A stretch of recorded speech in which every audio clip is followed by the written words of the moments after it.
Welcome back to the channel, everyone. We're back with more Ace Attorney. On the last episode, we went to the big time circus, the Big Berry Circus to be exact here, and we found out that the owner had been murdered, but everybody seemed to like him. Interesting. Got a whole lot of characters coming in. We got a clown who's laughing his dad jokes. We have a ventriloquist whose puppet punches him. We have a lion tamer, shouldn't we say an animal tamer, who's oblivious to pretty much anything. As well, and then we have our flying defendant, so to speak. Part of the circus, and that's who we're trying to go ahead and defend. So that's basically where we're at here. So hopefully tonight we're going to finish the case. Like I mentioned before, a lot of people think this might be the worst of the entire series. Now I have played the entire, I shouldn't say that. I have not played the entire series, but I've watched streams of the entire series because Capcom is too stupid to not put certain games on Wii or Switch or PS5. So, I do not think it's the worst case. It is up there for me, but I don't think it's the worst case. Like I said, I mean, it gets its due, and I can see why, but like I said, I don't think it's like the worst case. But we'll see what you think here, because we're coming up to the tail end here. We're back with investigation tonight. So, here we go, leaving off where we did. Turnabout TikTok, episode 3, investigation. Let's go. Alright, Sportsbot, we know the lightning game started. You gave that us 3 times.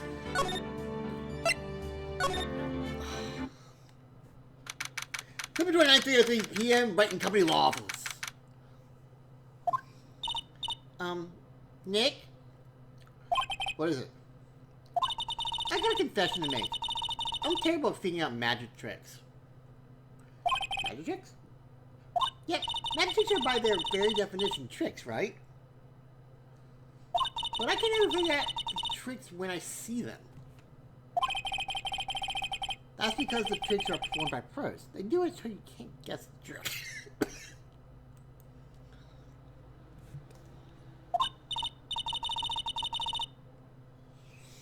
But the trick Pearly showed me was incredible. Was it a magic trick? What kind of trick was it? Let's see. It looks like she pulled the end of her own thumb off. First she put her right thumb next to her left hand, and it just separated. She could move it up and down and everything. It was incredible. Really. Was it kind of like this? What? How did you do that? Nick, look at a magician! See, this is why I just can't figure out magic. I'm not good at it. Especially hard tricks like flying away from the scene of a murder. You think all the fun of magic when you keep trying to figure it out.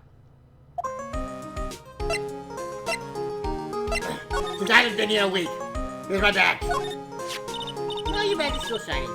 Barely. Maybe showing a bit of wear, but I'm trying to take care of this thing. You're gonna be willing to show that off, don't you, Nick? Who knows how many times you've shown it to me? Right. You might have to drop the hat. There's a reason for that. It's really fun. There's my camera, just so we know what we have. We have the crime photo. This is our defendants. The silk hat. The ringmaster's papers with the solid negotiations. The promo poster that Maya stole. The broken bottle, which Matt cocked over the head of Ben. The circus map. Not much to see there. Money the Monkey. The ring from which Trillo proposed. Yeah, that's right, the puppet proposed. Russell's autopsy report, which is plus trauma. The wooden box. And what was inside the wooden box, pepper. Alright, let's talk to Maya. what to do. I don't see any way out of this. We're stuck between a rock and a hard place. There's no way we can solve the mystery of a criminal flying by tomorrow. I was thinking, do you really think the criminal flew through the air? The only one who thinks that is Mo, right? He says that he saw it. It's true. Mo looked awfully serious when he said that. Do you think he might be trying to free Max? If that was it, he would have simply said, I saw Max. That would have been enough. No reason why anyone would believe he flew. But what if the criminal really did fly? There's only one person who could do that. Max. You're really not helping my confidence here, Maya. Ever since I hate Max, Ben, Trillo, Mo, he also have nothing nice to say. Savage does seem rather full of himself, doesn't he? Especially when he says things like customers only go to the circus and hands. He may have been able to handle the bottle. But for what? That doesn't seem enough to frame another person for murder. And it was proven that neither Ben nor Mo lied on the stand. Maybe he didn't saw the ringmaster wearing Max's costume. But no coincidence he saw Max himself. Well, let's find out from himself. Alright. Okay, Max. So turn on your visitor's room. Oh, my sweeties! You might hurry up and get me out of this place. We're doing our best, Max. Hang in there. A little while ago, some people from the local TV station came by. And since I'm a thing for this said, let's make you your very own TV special. Really? What kind of TV special? Maximilian Goddamn, the Great Prison Escape. You'll be aired live. Hey, that sounds like it would be an awesome special. But if I do the special before I'm acquitted, they'll never let me out of here for real. Well, it would surely be an unnecessary addition to your troubles with the law. That's what I was saying. But the production shop is already working on the show. If you don't get me out quick, I'll have no choice but to stage a real prison break. You seem awfully calm about the possibility. I'd have no choice. Would be a contractual obligation. Show business. Alright, what do you know? Another crime. You didn't have to fly off into the sky, did you? Here's how everything went down for me. At the time of the murder, I was sitting in the ringmaster's room. Not to mention, flying off into the sky is just something I can do at will. I don't care what the stoogey clown says. It wasn't me. Max, do you mind teaching me the trick behind flying? You'll have to forgive me, sweetie. The difference between me and cheap imitation magicians is how to keep my mouth shut. I don't teach people tricks, but I will say this much. It's much harder than you think. I was thinking about this in court today. I got a favor to ask you. Anything for you, sweetie? Be fresh with the other performers in the circus. Fabulous! A great joke. I want to be friends with a bunch of hacks like them. But I won on the world stage. I won the International Grand Prix. International Grand Prix? Performers should always look to perform on the world stage. But the performers of this circuit are completely and utterly devoid of ambition. That is something that I can simply not tolerate. Ambition, huh? Something about what Max just said rings true to my ears. Grand Prix. Oh my students want to hear all about the Grand Prix, do they? To be honest though, I've told this story like 100 times already, so it's a bit boring. I'm trying to make it tell it again. That's not hurt me. I'm really sick of telling this story. What can you do? I'm Maximilian Galactica. I suppose I can tell it again. Voila! Here, take a look at this. I just have to look at a picture from the Grand Prix with me. Just look at that fabulous stage. That is the first stage that I ever flew on. I flew right over the audience. The crowd erupted into applause. At that time, I thought to myself that I could die right then and die a happy man. I never forget how I felt that night. The emotions, the claim. Wow. By the way, I think everyone who is performing should get to experience that feeling. Just wish I could explain that to the other people in the circus. It's incredible, Max. I want a trophy too. Hey Nick, how do you buy me a trophy? That's how you earn a trophy, Maya. Let's see this. You have the picture of my triumph. Just make sure you show it to all the other members of the circus. Look and learn. That's what you should tell them. Learn how to get thrown in jail? Grand Prix photo. Photo Max's award ceremony. Add it to the court. Alright. Well, what's going on at the circus, guys? The return on baby circus entrance. You hear that? Someone, two people arguing. Alright, let's do it, alright. Are you ready? Yes. Wait. Peter Ryan! Let's just give this a shot already. Alright, let's go. Roundabout. Roundabout. What are you doing? Can't lead down the street. I want you to know that. I'm trying my best, but this isn't gonna work. You enjoy saying dumb things. You're gonna have to be on your own someday. You can't simply handle something as simple as this. What are you gonna do then? Come on, man. How are you, Joe? What are you doing here? Did you see one of our secret crash training curse? I'm sorry. Secret crash training? Whoa. Yes, Taylor wouldn't give up until I said he'd try out his idea for a new routine. We were trying to sing in a round for our new children back. In a round? You really do that? That's incredible! See, even they are surprised by this. I told you! You're not the only one. You surprised me with your idea. Once we got a grip on the basics, I think it's just a matter of practice. You think so? Oh, I almost forgot. I wanted to give this back to you. Ah, there it is. Now I've got the ring back. It's time to take one more shot at Regina. Take a shot. I know that you already testified in court today. You want to talk about what we saw, right? Yes. Well, at first we thought it was the old man. Just look at his walk and how he acted, right, Ben? Huh? Yeah, that's right. But then we said hello, he didn't even give a reply.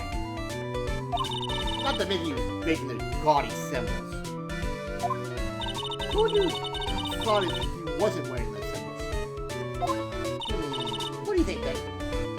Oh, I would have thought it was the ringmaster. I think this isn't adding up. What do they really saw?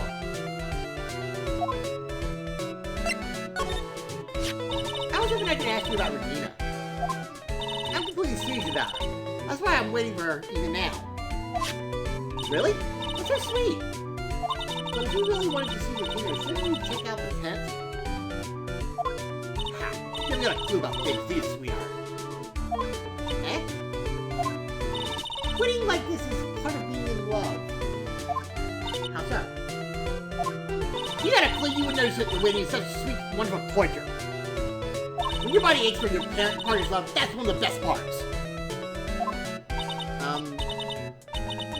Yeah, I knew that.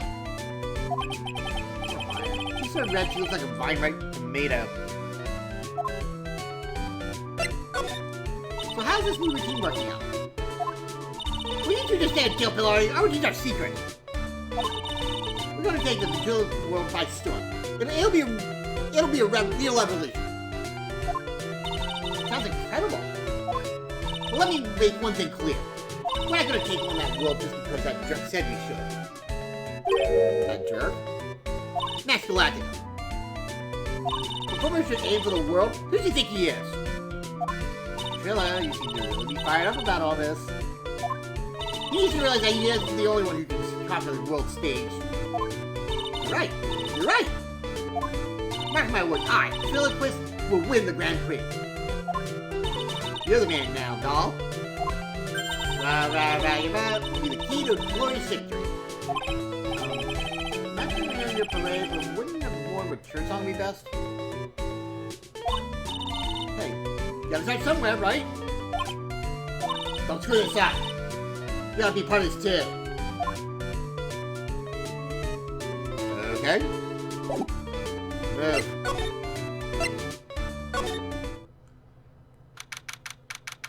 Here, don't have to, baby. Son's big top. Huh? Where's Regina? I don't know. But she's with that tire. I don't want to find out. Let's have him get out of here. Nick, you're kind of a chicken, aren't you? No. I'm just, allergic to wild tigers. Down there.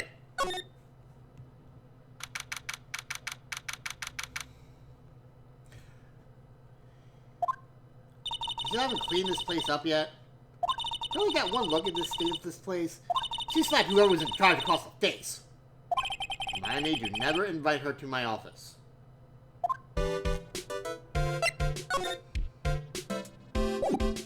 Huh. I thought Mo was supposed to be here. Oh, maybe we gotta do this first.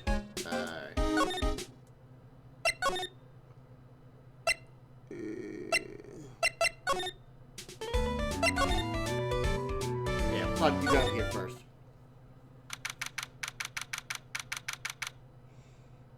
Hey, Regina, there's a dummy waiting for you outside along with his ventriloquist dummy.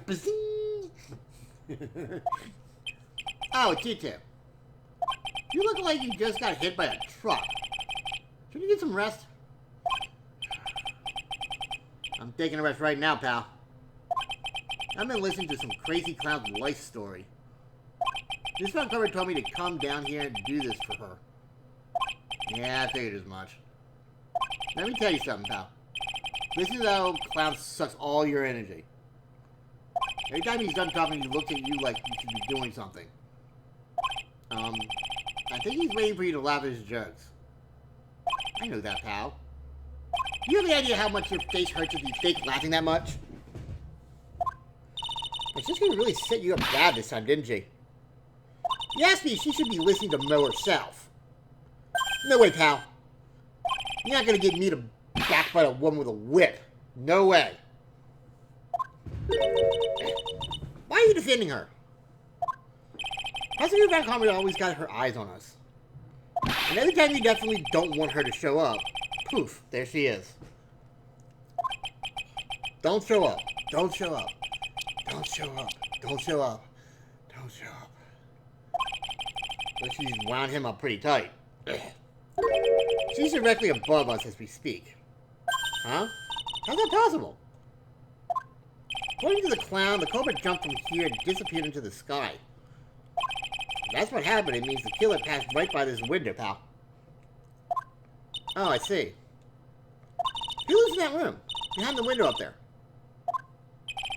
The acrobat's got his room up on the 3rd floor, it seems. Pretty soon, Miss Montgomery's going to start his investigation up there. So don't get any idea of going up to the acrobat's room. Got it, pal? Franziska von Karma. Once she's done with her investigation, I think I'll go up there and check it out. Now I think it's supposed to happen here.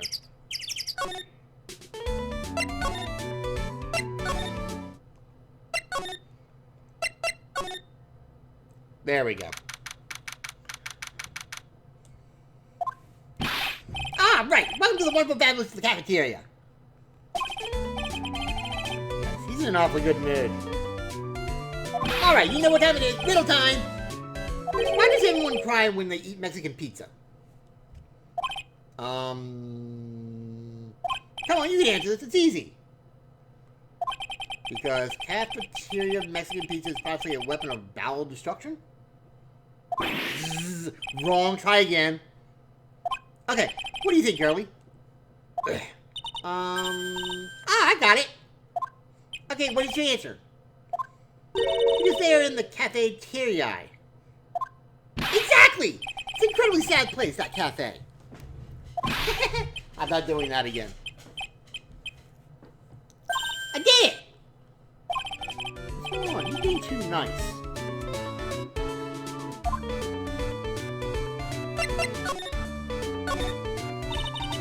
Today's been a really crazy day, hasn't it? You're telling me.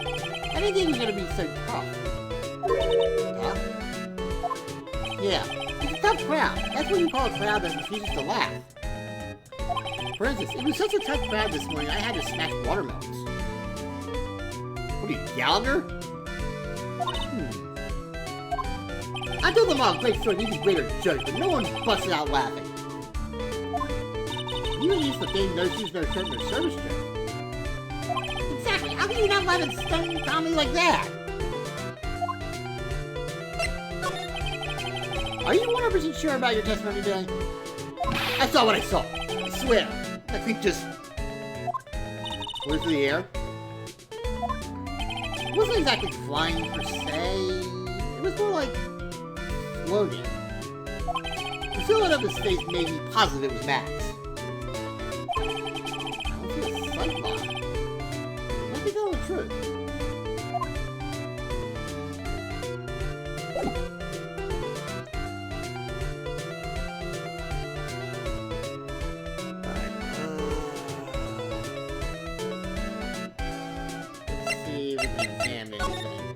Oh, this thing's over here.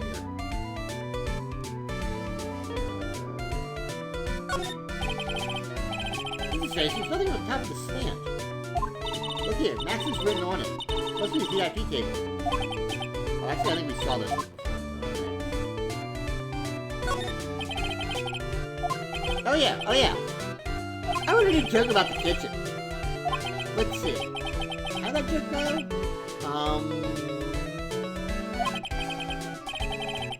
Let me guess. What did the chef say to the chicken before dinner? Nice to meet you. Gotta be something dumb like that. What did the chef say to the chicken before? Nice to meet you. Oh my god. That's a great one, Mo. I would have never thought of that.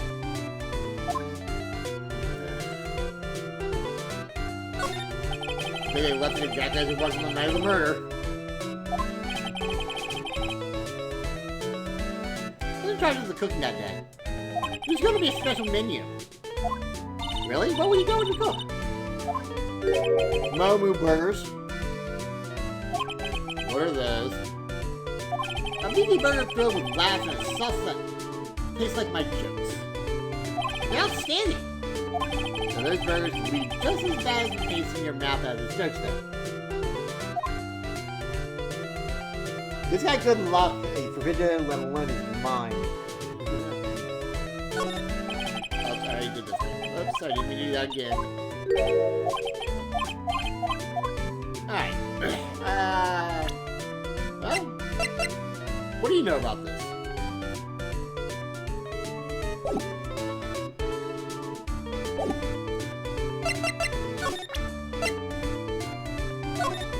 Ah, not this picture.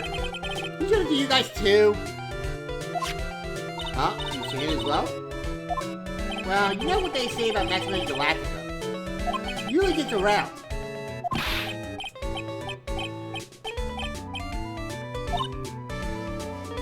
Oh yeah. He didn't just show me the picture. What do you mean? He showed me his bust too. Let me tell you, that thing is enormous. It's in the picture, I think. He made us worship it. Every day. He made us bow to his greatness. He's got a big bust? I wouldn't mind hearing more about Max's bust. Not that I'm into that sort of thing. Sure, Phoenix, sure. Okay. Max's bust. Max's bust should be on that small table over there. Nothing over there. Really? Oh yeah. When was it? I'd say about 5 days ago, all of a sudden. disappear. If you want to see it, there's a photo on the bulletin board over there. Master had to put the picture up. Hey, this is really cool. Nick, I want someone to make a bust of me. Sure, as long as I'm not paying for it. Aww. Statue bus added to the court record. Bronze statue taken from the cafeteria before the crime. Is there anything else that changed about this place? Nope, nothing changed that I can see. What is he actually thinking about this, or is he setting up a bad joke? Nope. I'm drawing a blank here. Light mode is a good mode, my mode. I guess there really aren't any other things that have changed, huh? Well, there is this one tiny thing that does seem different. Tell us! Well, on the morning of the crime over on that bulletin board, this piece of paper was purchased from front and center. Piece of paper. It's torn, so I don't know what it said, but I can see its title. Yikes! It says, "To the murderer." Wait, what? Murderer? Yep, that's what it says. But the rest of it has been ripped off. And I don't know who posted it. Where did you find this? Morning before the murder. Okay. Before the murder? Yes, the ringmaster was killed the night after this paper was discovered. Who in the world posted this thing? Note added to the court record. Posted in the cafeteria on the day of the crime. Then torn. States, "To the murderer." Nick, I think we better follow up on this important lead. Yes. Come back with that music after that long? Okay, whatever. Alright. Max, you got some explaining to do.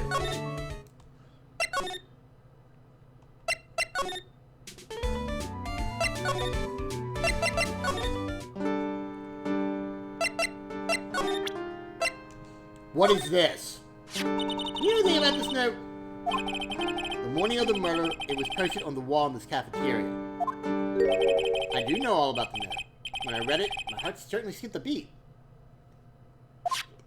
Your heart skipped a beat?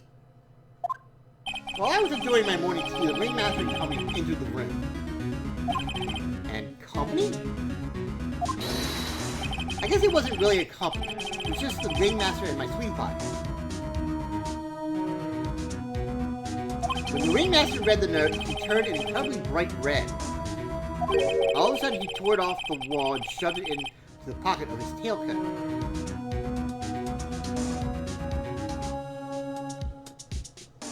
So, the murderer was him killing Leon? Really? Out of curiosity, what in the world was written on that thing? Let's see.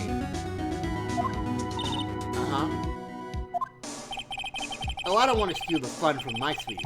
Go and find out on your own. Yeah, because it's nothing to do with you, right, Max? I think you'd find it somewhere. I also want to ask my sweetie pie princess. Why would Regina know?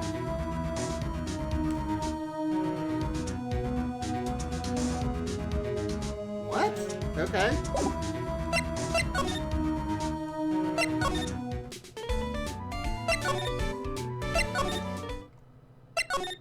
Let's go in here. Alright, well, there's something sticking out of the pocket there, so maybe... Max and the Raymond had their talk in this room. That could have been when the Raymond put on Max's costume and went outside. Why did you do that anyway? Is it really that cold or something?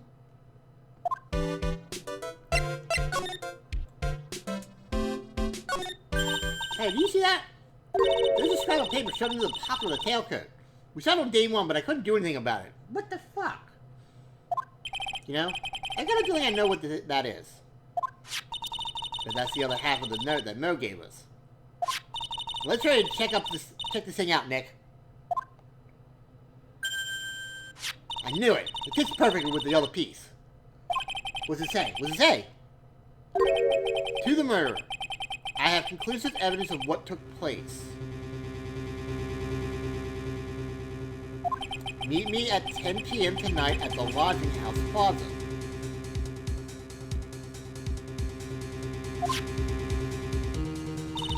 Tonight at 10 p.m.? That's when the murder took place. Now we need to find out who called out the ringmaster. Get updated the court record. Where are you going to? Still at the plaza? That's what I'm assuming.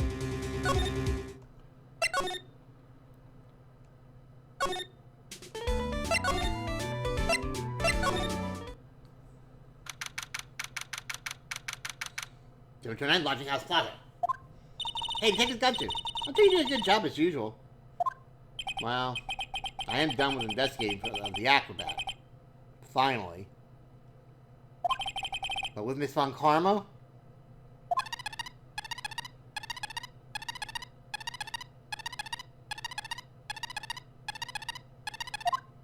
Nick, what is that? That beeping sound? Miss Von Karma. Huh? Anytime I hear that sound, she's usually not very far behind. Some sort of pager or something? You know what, pal? I'm gonna go ahead and get out of here, quick. See you, pal.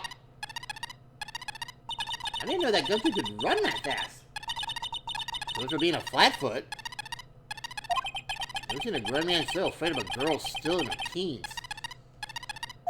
Well, let's go inside. It's freezing out here. The wind is biting us. Ow! As biting us lashes from a whip.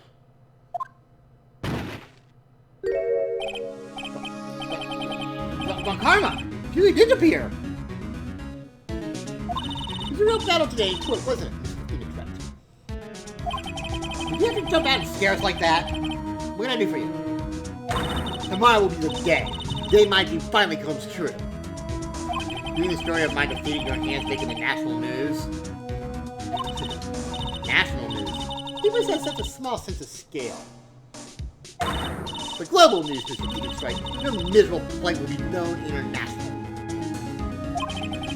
You might be overestimating the importance of a win by just a smidge.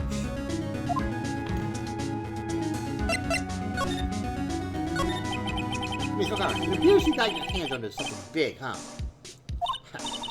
Makes you picked up on that much. Anyone could. You couldn't hide that look of victory with a paper bag on your head. I've got conclusive evidence and a conclusive witness. Need any more hints? A conclusive witness. You must be in the acrobat, right? I'm putting in the summons for him to be called as a witness as we speak. The final nail in the coffin, Mr. Phoenix, right? Yeah. Kira, you want to beat and destroy me. Can't worry about it. I'm gonna try to find out more information myself.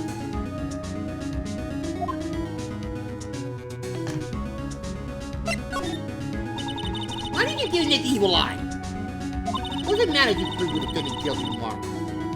Nothing will be able to bring your dad back. Nice. Dad? Oh, you must mean the esteemed Manfred Von Karma. Of course! Your dad! I knew you'd miss him! Enough out of you. One more word and you'll get a mouthful of whip. Now, when did I ever bring up my papa's name in this? Or any other conversation? What? Then what's this revenge thing you're talking about? You wouldn't understand, Mr. Phoenix, right? I have to see him again. One more time. Him? I'm sure you know to whom I refer to. Miles Edgeworth. What? Edgeworth? Mr. Edgeworth? Edgeworth? Miles Edgeworth? Why would you even bring him up? You haven't forgotten, have you?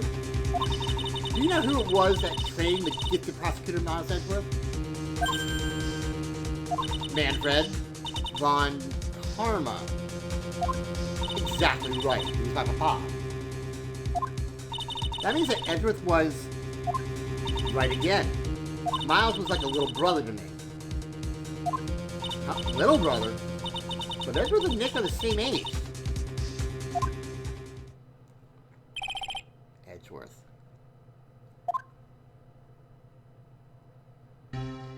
The man who inspired me to become an attorney. I fought against him in a few cases. But a little after that case was over, he vanished. It's your fault he's gone. Huh? It's the truth, isn't it, Mr. Phoenix Wright?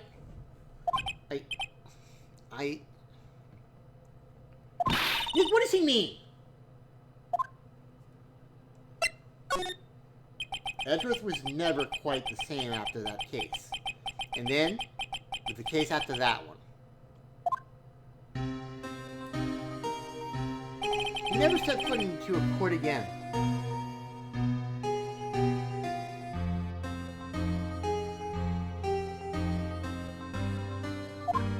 And then one day, he just vanished.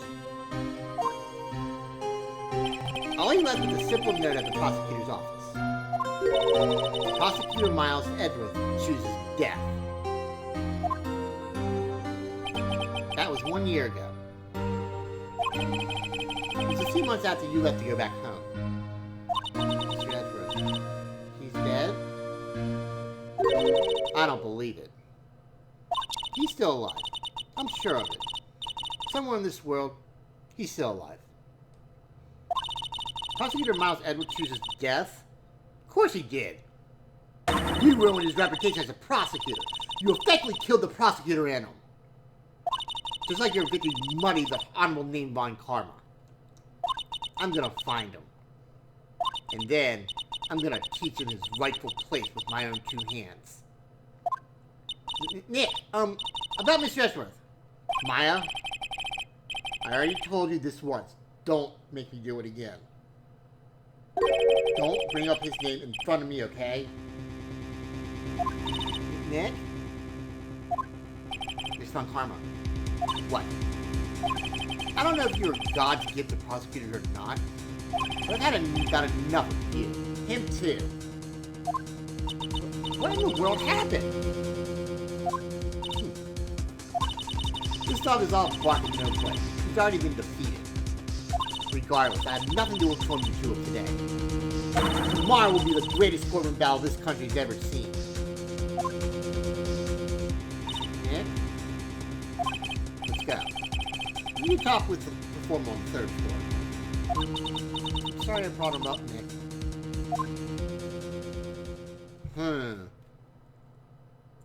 Interesting.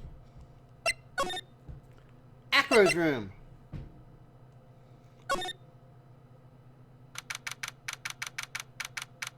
Number 29, Lodging House, 3rd floor, Acro's room. You must be Phoenix Wright. Yes. Pleased to meet you. I'm King Dingling. But here at the circus, everyone just calls me Acro. Mr. Acro? How do you know my name? Detective told me. He said you'd definitely show up here. Acro, you're a member of the circus as well? That's right. I mainly performed on the tightrope or the flying trapeze. But nowadays, all I perform is in my wheelchair. I think one of the things that really drives me nuts about this case is the music for this case.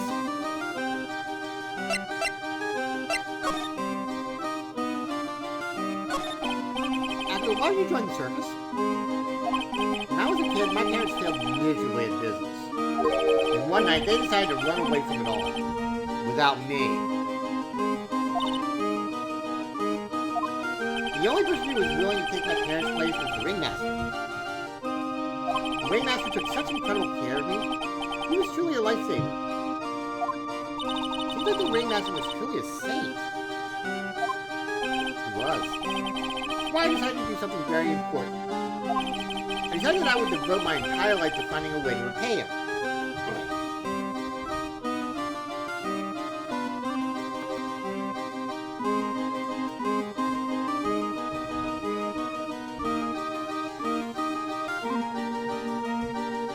It's really a shame what the world has become, Dom, because of that.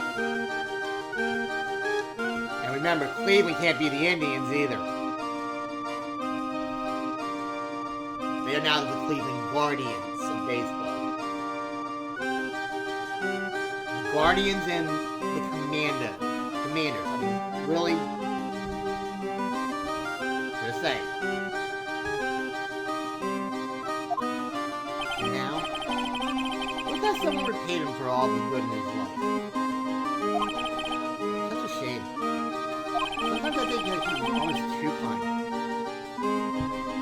Perhaps he was too kind to his performers. Perhaps he was too kind to his daughter. I wonder if he spoiled Regina. She's so cute. She's truly a princess. Truly a princess. Are you sure that's a good thing?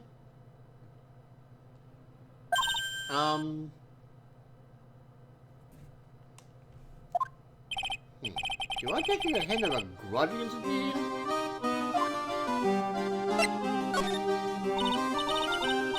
I'm trying to ask, but why are you in a wheelchair?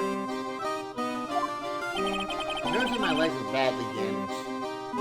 And you can't walk now? Can't even stand now. Since I live on the third floor, I can't even leave this building by myself. Awful. It hasn't happened during an acrobatic session, right?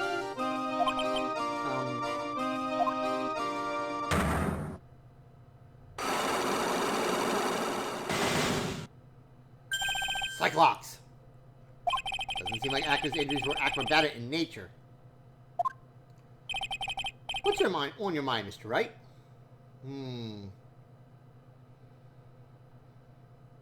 Well, exactly when were you injured? It's been almost 6 months since I was hurt. I injured my legs during practice. 6 months ago. What in the world went on at the circus then?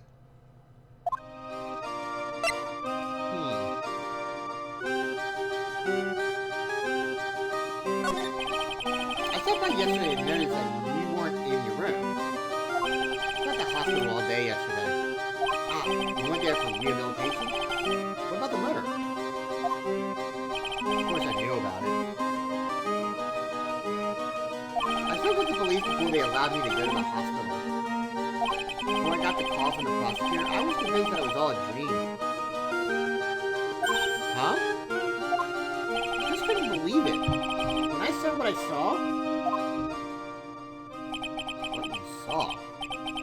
Gee, that sounded really ominous.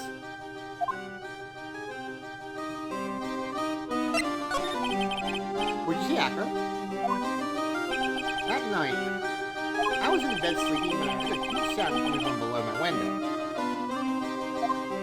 I see. The scene of the car was right below your window. That's when I looked out at the window. What'd you see?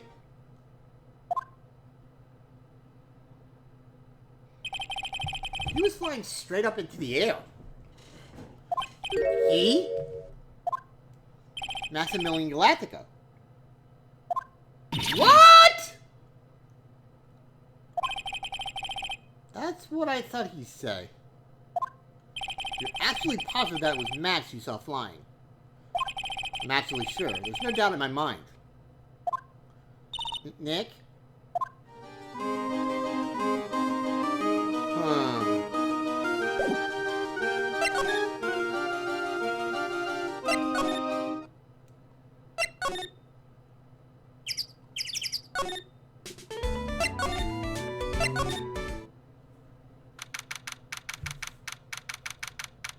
Very big surf, big top.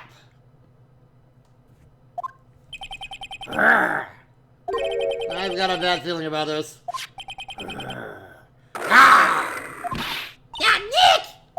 Wonderful. Today's special must be filet of phoenix. Stay! Yield! Oh, Maya, Nick, it's you guys. I'm sorry, I guess I made a mistake. A mistake? Yeah, a little one. I was thinking of teaching whatever pilot was out there a lesson. But I was thinking more of a monkey than a human. A monkey?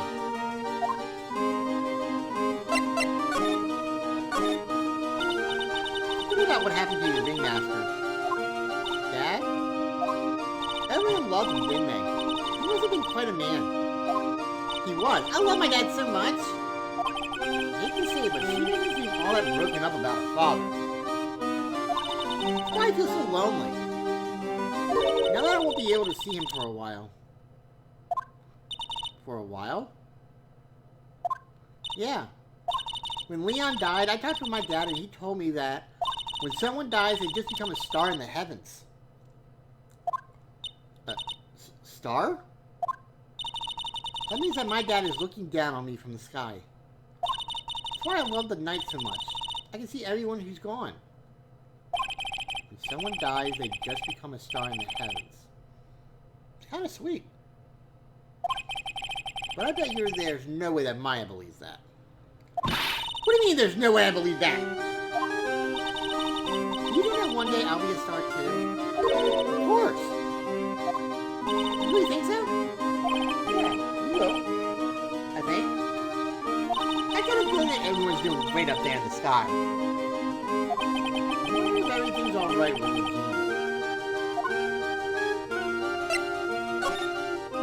Just to go back and clear something up, why do you want to teach Money a lesson?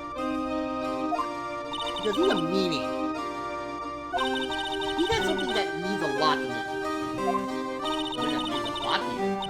Like he's something shiny, right? Actually, it's a stage costume. It's got lots of spangles, it's really beautiful, you should see it. You should? When the costume gets hit by the spotlight, it dazzles. Hey, Mr. Attorney. Huh? You saw that monkey, you'd get my costume back for me, wouldn't you? It's really important to me. I'm glad, but of course, I'll get it for you. Gladly! Leave it all up to us. Since they're turning down that request. Yay, you're really gonna do it? Alright, do you know anything about this note? Have you ever seen this before? I know what this is. Really? Well, it was in my pocket for a while. Wait, what? Who did you kill? In your pocket? This piece of paper was in your pocket? I guess I noticed it was sitting there around breakfast time. Breakfast time? Yeah, I always take Ackler's breakfast in the morning. That's when I also take out the trash in his room. Then I go to the cafeteria and eat my own breakfast. That's when you realize the piece of paper was in your pocket? Yep, but since I'm not a murderer, I just figured it belonged in someone else's pocket. And then what? I wondered if the person who watched was in trouble, so... You didn't put it on the bulletin board in the cafeteria, did you? I did! I stuck it up there! How'd you know? So it was Regina who put it up there. When did this happen? The morning of the murder, I think. That's a lie. I wonder who wrote this. Found in Regina's pocket on the morning of the crime. Interesting. Alright, do you know anything about this then? That's Pepper, isn't it? From the cafeteria?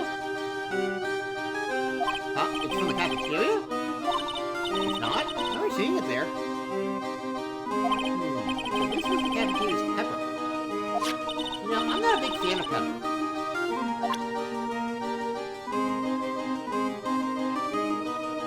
Okay.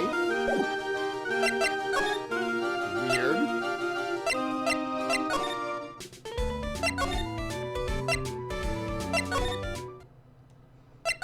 haven't gone to Mo's room yet, so let's find there. Oh, he asked for Mo's room.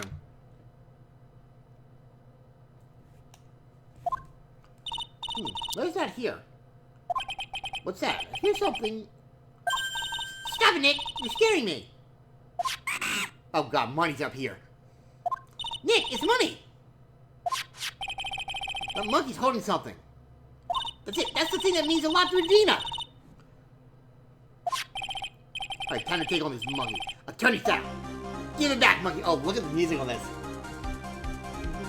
Give it back, monkey brain. Stay. We have to say this, don't we? Oh, guys.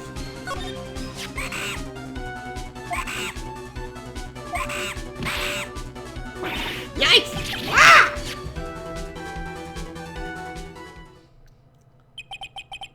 Tried to have a monkey-to-monkey talk with him. I really did. Nick, you... I thought about Money was distracted. Wow, you really own that ball today, Nick. Let me see it. You see it fine from where you are. You know what I mean. I really want to try it on Regina's costume. Maybe then they'll take you in at the circus and I can get some peace and quiet. What's the matter now? Doesn't fit me at all. Oh well, I guess it's time for you to lay off the burgers. Not to mention it doesn't look like something any girl I know would actually wear. Ouch, Phoenix! A shiny singlet is not my size at all. Wow, they actually put that in there. Alright, let's get it back to Regina.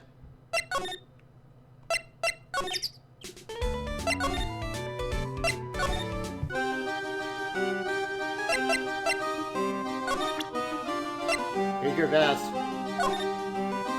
Here you go, Regina. Yay, thank you! You really got it back for me! Don't mention it. I love you, Mr. Attorney.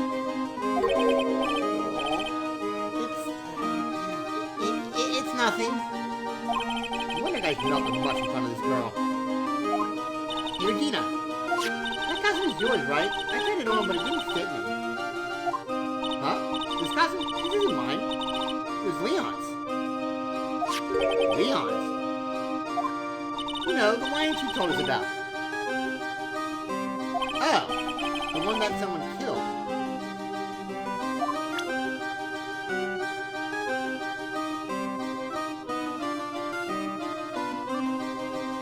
Okay. Leon, he was killed, wasn't he? That's right, my dad killed him. Okay. So, wait a minute, why did he put in Regina's pocket, though? When he put it in... Okay. Why? Well, Leon did something really bad during practice. During practice? Leon was sitting down and then he opened his mouth, you know? Usually when he did that, I would put my head into his mouth. Wait, you put your head in the lion's mouth? Sure did. You know, the guy always loved seeing you do that. They always started screaming. I'm sure they were screaming because they loved seeing you do that. Anyways. What was the bad thing? Oh yeah. Leon bit someone during that practice. Everything was alright though, right? No, it wasn't alright. That was the problem. My dad was incredibly angry. And that's when Leon... Yeah. That's when he became a star in the sky. Poor thing. Leon added to the court record. The animal shows lion, shot by the ringmaster 6 months ago for biting a performer.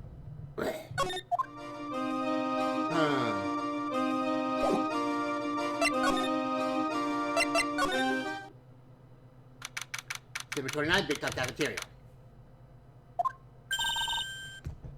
Something smells fantastic. So we know it can't be milk. Wait, I know what it is. It's burgers! Hello. Welcome to the Bistro du Cirque, aka the cafeteria. What's so good in here? This is great. She's doing like she's sort of crazy burger monster. My burgers are the best. Juicy meat, toasted buns, special sauce. It absolutely irresistible to anyone with a hankering for a burger. One bite will send you into a hamburger heaven.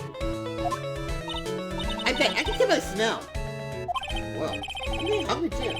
These burgers must have some special power.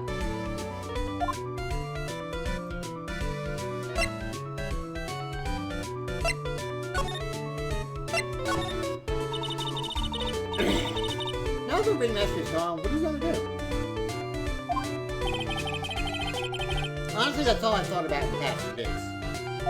Everyone loves Russell. You've heard Acker's story, haven't you?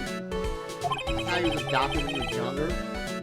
He's calmed down a bit now, but he was livid when he heard about the murder.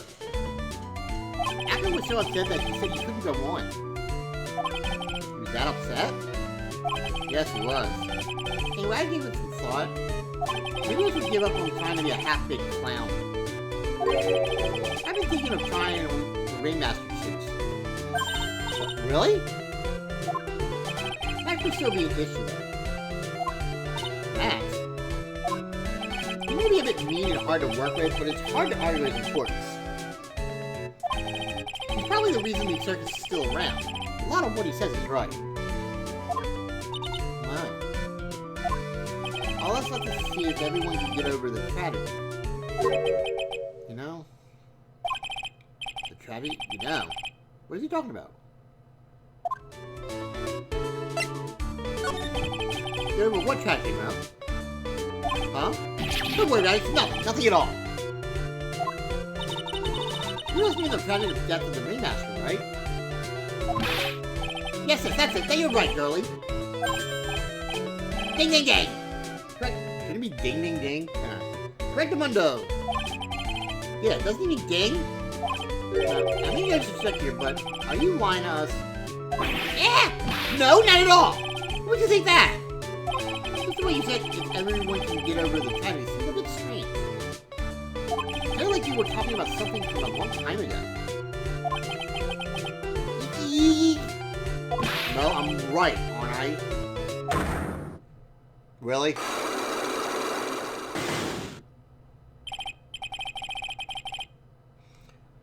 So now we're getting closer to the truth. It was about 6 minutes ago. It's just a little accident. Give me a break. I also admit I have accidents. I wear big pants for a reason. 6 months ago, eh? Alright. Do we have enough this time? We might have enough already. Okay, only 2. Get over it. Now, please tell us what happened to come today. What in the world went on at this circus? Okay. Don't need to look so scared when you ask me. Hey, look at that! Some juicy burgers! Let's eat instead! Unfortunately, I'm more of a grilled chicken sandwich man myself. Those are actually really good.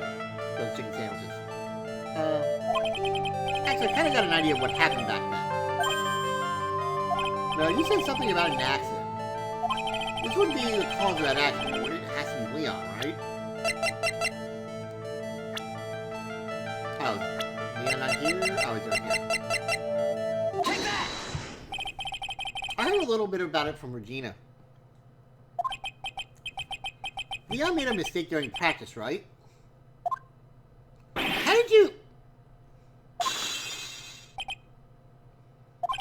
I told them so many times.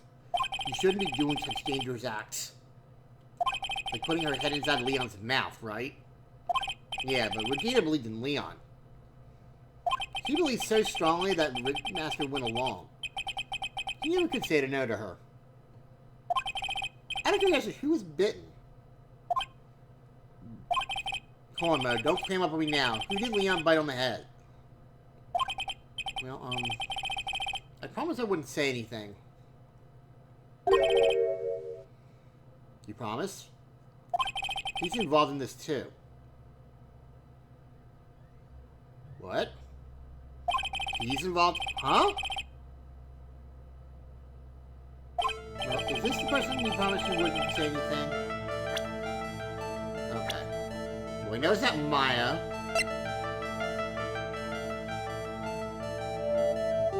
The only... No, it can't be Mo, can't be Gumps, it can't be... So I don't think it would be Max. I think it's Acro. Because he got injured 6 months ago, too. Take that! Must have been Acro, right? How did you know? Don't worry about that now. Getting to the bottom of this accident may help solve what happened to the Ringmaster. No. No way! I need to know the truth about what happened to Russell. Please tell me what you know. I'm sorry, Acro.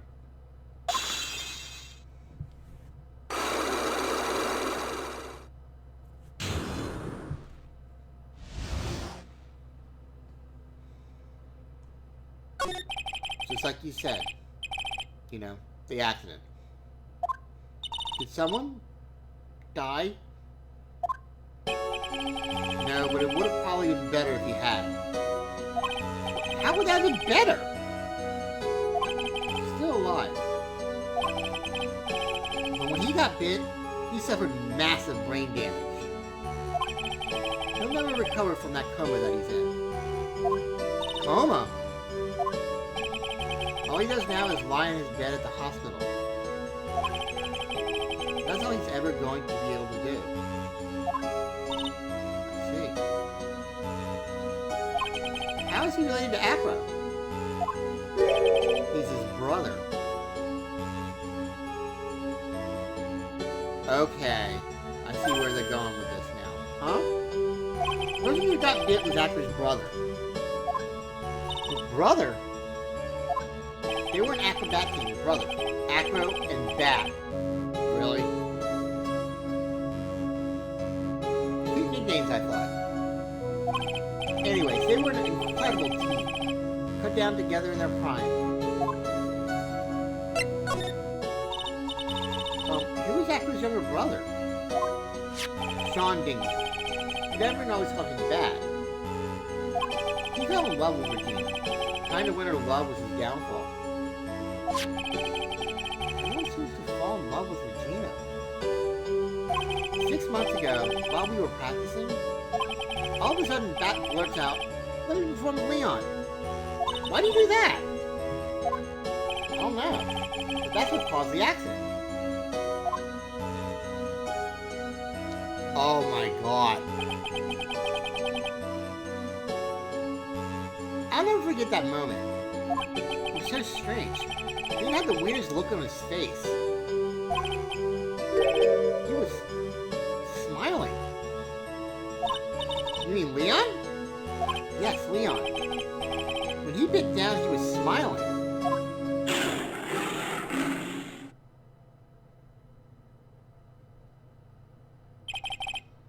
Some sick grin. No way! It's impossible! Smirking lion, flying murderer. Why does it seem like it's always Mo who catches all these incredible events? Nick, can lions smile? You never told the police about the incident. The circus would have been shut down if we had. The next day, the Ringmaster took Leon out and shot him with a rifle. So that's what really happened. Well, you guys were so serious. What was I supposed to do? I had to tell you. But all this cheesiness has put me in a mood for a burger. Here, you can have some pepper. Shaka, shaka, shaka! After that shake, probably. There he goes again, acting like his normal crazy self.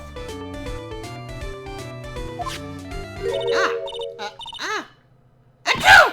Achoo! Nice, what a wonderful sneeze. Huh, you think so?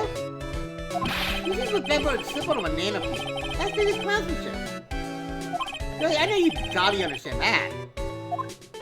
I think I made a good clown. Oh, then Regina, I've never seen a cute sneezer. Is Can you sneeze with Pepper too? She does. That would always tease her with Pepper. But that, from my point of view, those two always look so perfect together. They look perfect together, huh?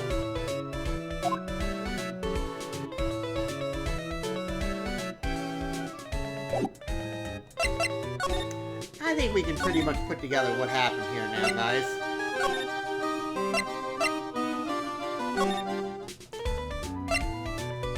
There is one more thing we have to do, though. I believe. Let's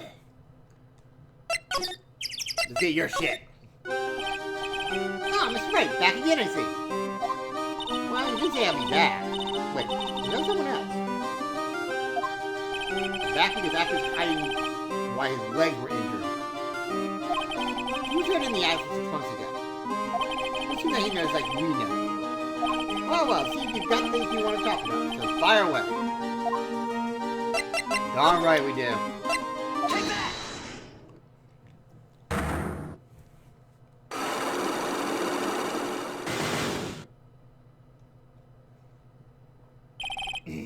About the wheelchair. I have to ask you, why were you injured? Okay, I thought we talked about this. It's an accident that happened during practice.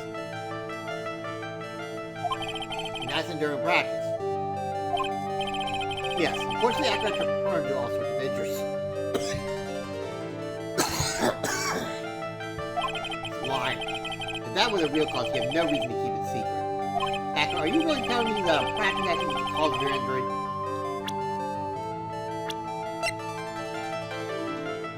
Actually, I want Leon. Take that! Leon. 6 months ago, you were attacked by the lion. That's when you were injured.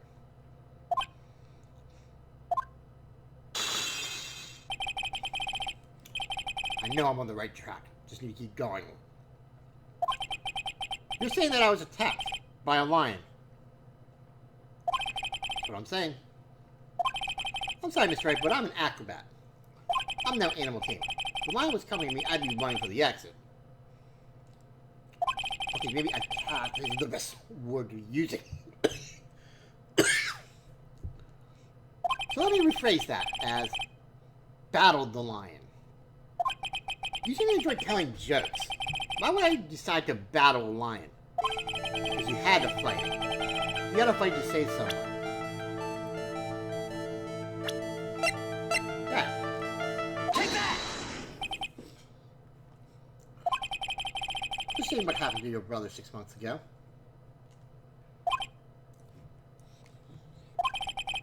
Tried to save him, didn't you? That's how you got that terrible injury.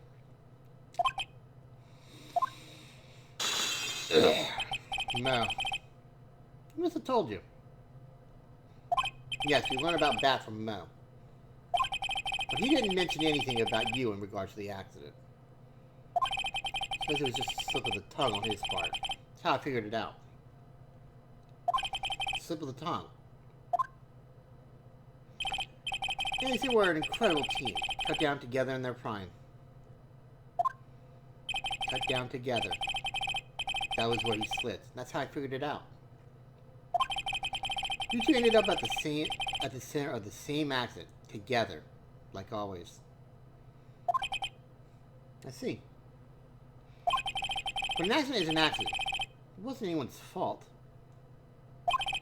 Some American actors last psyche lock. It's actually one incredibly deep-seated secret. Was it anyone's fault? Do you care to explain more? After I know you were still hiding something from me. Maybe someone you don't seem to like much is the reason you're being evasive. It's gotta be Regina. Take that! Regina. You always seem calm and collected until you start talking about her. Saying things like she is cruel. Well done, Mr. Attorney. You got quite the set of eagle eyes. You know, her target tried to attack me. He tried to attack you? Twice, actually. He wasn't serious, I'm sure. You're not trying to insinuate that I believe she spurred on Leon to attack Bat, are you? Leon was never taught a command to attack people. Virginia isn't capable of doing anything like that. Besides, Virginia had no reason to want to hurt my little brother. Regina and Bat were such good friends back then. But you still hate Regina. I got proof of it. What? What are you talking about? Maybe I overdid it again. But I can hand something over to Acro, maybe it'll... Here's the proof you had out for Regina unlocked. It's the note. It has to be. Take that! Where'd you get this? Regina posted it on the bulletin board in the cafeteria. Before that, it was in her pocket. I guess I noticed it was in there around breakfast time. How was he after his breakfast in the morning? You wrote this and then you put it in her pocket. That's right, isn't it? That's right. Well done, Mr. Wright.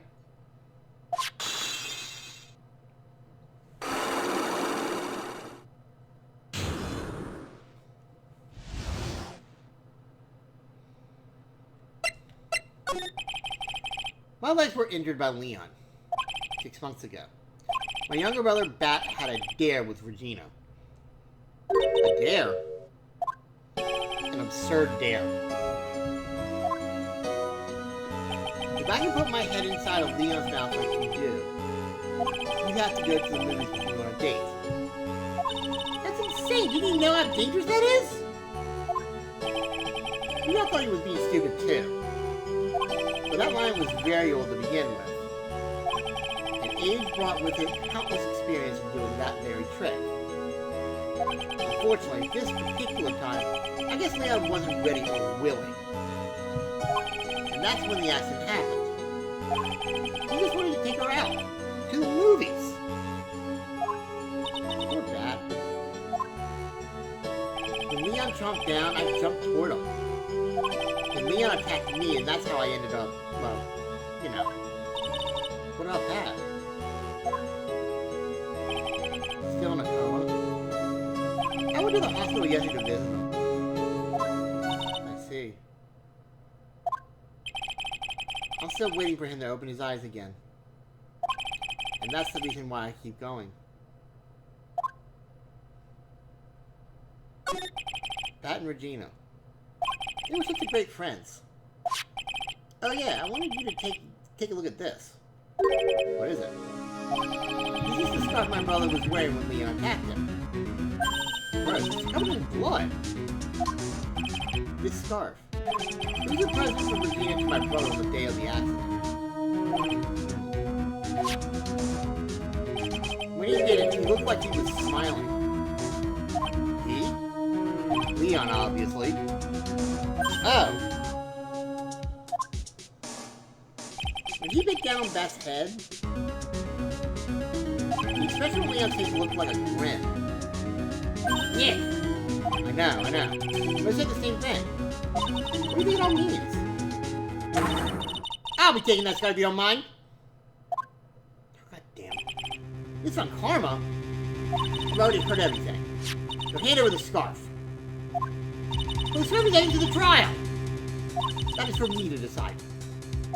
I think we should begin our preparations now, Acro. Preparations?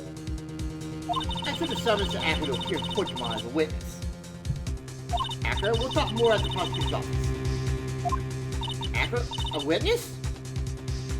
Come, Acro, let's go to the office. Yes, ma'am. Now what do we do next? How are we going to handle tomorrow?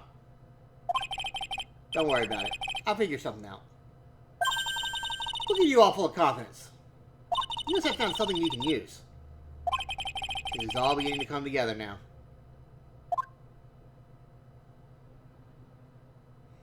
To be continued!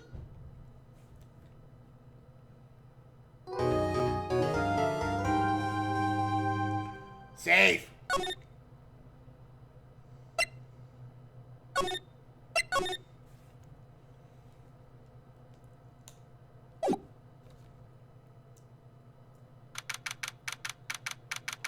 December 3rd, 9:41 a.m. District Court, Defendant Lobby number 5. Good morning, Max. Yeah. Good morning, sweeties. You don't seem like your usual sparkling self today. I'm always like this before I go in front of an audience. I'm working up to it. See? Don't get nervous, Maxie.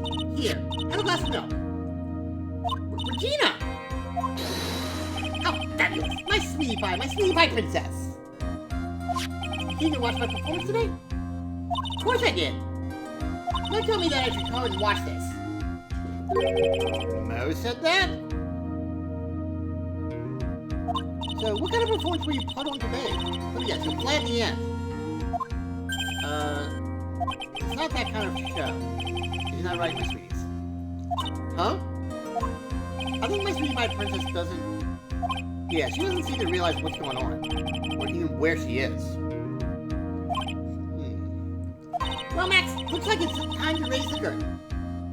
I'll see you later. Today I'm just a member of the audience. Fabulous. Throw yourself out there. Good luck, Max. You're the best. Gina's different, don't you think, Nick? Top of the morning, Dad. Everybody, let's get ready to get stuck in legal limbo. How low can you go? No? Top of the morning to you, Governor. Top of the morning. That's the ticket. Back in the day starts with energy in the morning. The early bird gets the worm. But then again, worms lack higher brain function. Here, Max, I brought you a present. Have some milk. Oh my! Thanks! How are you today, right?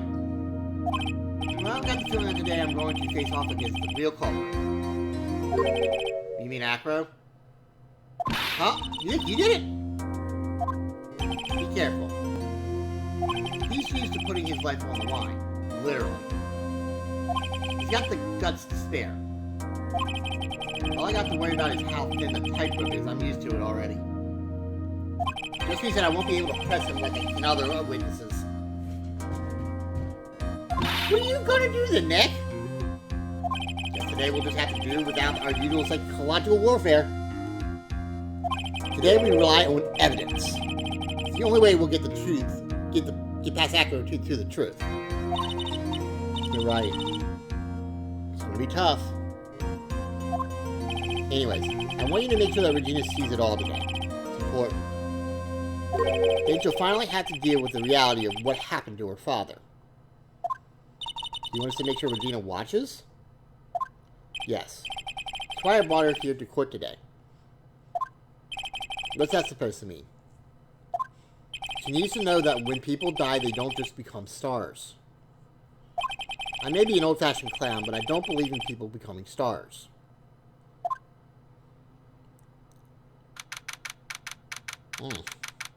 December 30th, 10 a.m., District Court, Court number 2.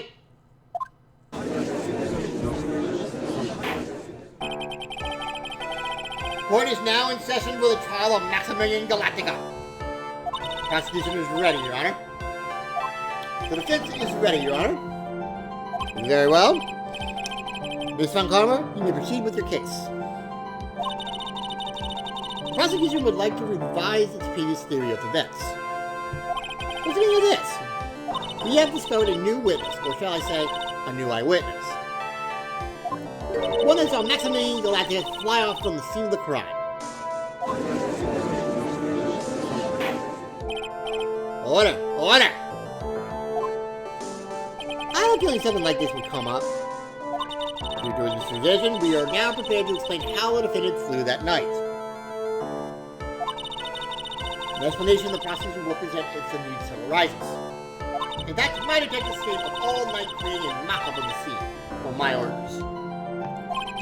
Or gone too. Very well. Please call your witness to the stand. Time to get to work, or shall I say, time to walk the courtroom tightrope.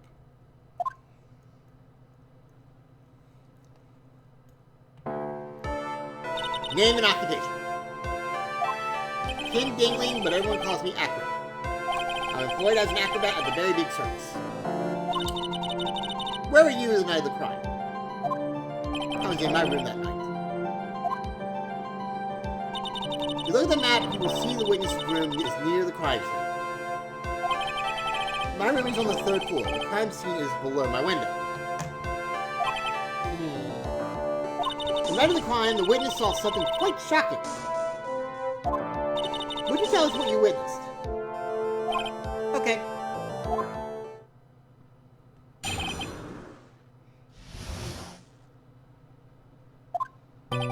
Just after 10 p.m. and I was resting in my bed. Around that time, I heard a large thump noise from the outside the window. Then, a few moments later, I saw someone flying right by my window. It was Max Galactica. I only saw him from behind, but that's who it looked like. To be honest, when I saw that, I thought I was dreaming.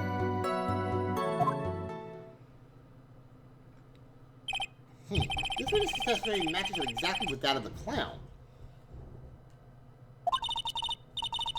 If that's the case, there's very little the prosecution need to add. All that's left is to explain how the defendant disappeared into the sky that night. Hold it! Before we get that far, I'd like to cross-examine the witness. A foolish choice by a foolish fool who wishes to feel the foolish sadness of a sad fool.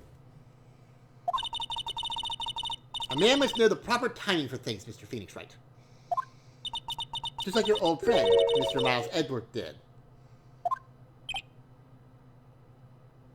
Mr. Wright, do you have a problem with the witness's testimony? In the words of Miss Von Karma, I may I quote yesterday's proceedings. There's no way that actually happened. Very well, you may proceed with your cross-examination.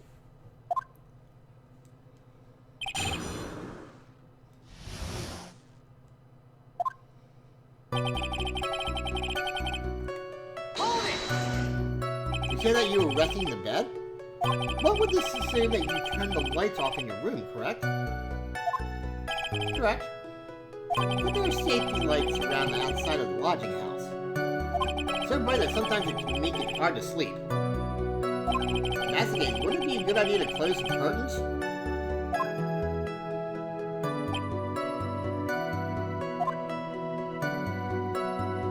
I never thought of that. Because that means I'm off to buy some curtains. Sometimes I do make myself useful in these chambers. Ow! Witness will proceed with his testimony.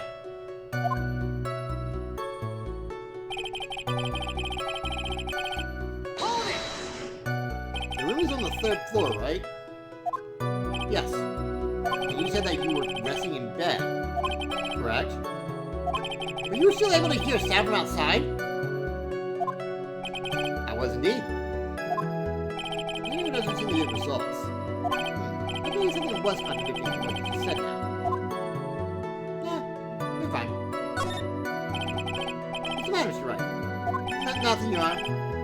If you can find a clear contradiction, I should tread lightly. Then a few minutes later, I saw someone flying right by their window. Hold it! Are you sure it was a human being? Could have been a mannequin or perhaps a larger action figure. Well, setting aside the possibility of a mannequin and an action figure is plausible. You have no need to mince words, Mr. Phoenix Wright. Tell the fact of the truth and only the truth. Just as we were there with you that night. I believe it was a human. Just straightens his testimony. What if accurate statement jives with the facts? Nothing wrong.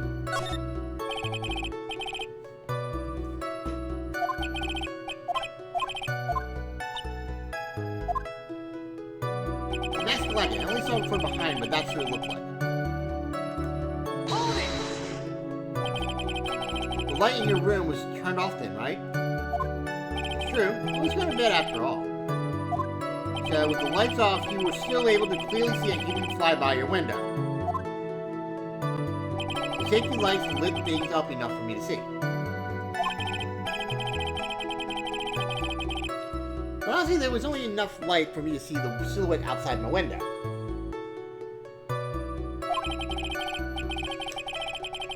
It was the person back, so I couldn't see the white roses on the front. See the other symbols. I clearly saw the silk hat as well as the cloak wrapped around his body. I'm convinced that the person I saw was Max Galactica.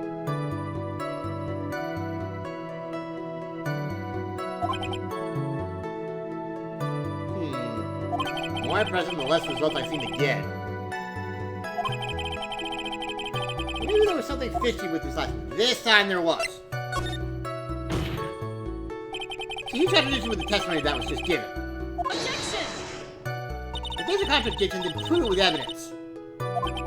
She's right. See some evidence. Do you have any evidence that supports your claim of a contradiction? The hat. Take that! You could have seen the exact same thing Mo saw that night. Do you stand by that? What do you mean? The silk hat.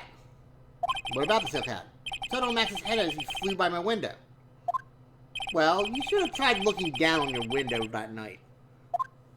That would have been quite difficult considering the state I'm in. Just looking outside the window was tough enough a challenge for me. It's a shame because you would have noticed the silk hat was down on the scene. That's the Ringmaster's hat, right? Afraid not. No matter how you look at it, this is Max's silk hat. Where are you going with this, Mr. Wright? Are you saying that Max has two silk hats? No.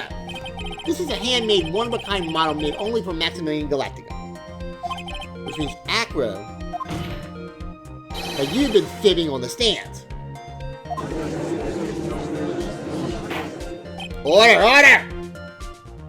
Objection! As always, it looks like someone just had to open their mouth before thinking. You finished? Well, I opened my big mouth, and now I have to back it up. How about it, Mr. Wright? What would cause this witness to commit perjury in the court today? Here's a grudge against that. Acro is screaming. Acro is the real culprit. Acro is the real culprit. Your Honor, on this occasion, the defense accuses Acro himself. On this occasion? Accuses Acro? What in the world are you accusing him of? I should be accusing him of the murder of Mr. Russell Barry.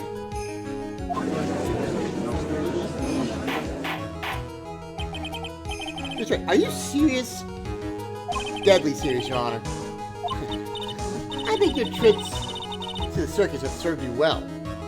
You seem to have learned how to try and grab an audience's hearts and minds. Your Honor, don't allow yourself to be swayed by theatrics. Trying to wow the crowd with smoke and mirrors is the oldest bluff in the book. Really? If you don't believe me, just look at the witness. He's calling out for it to almost be scary.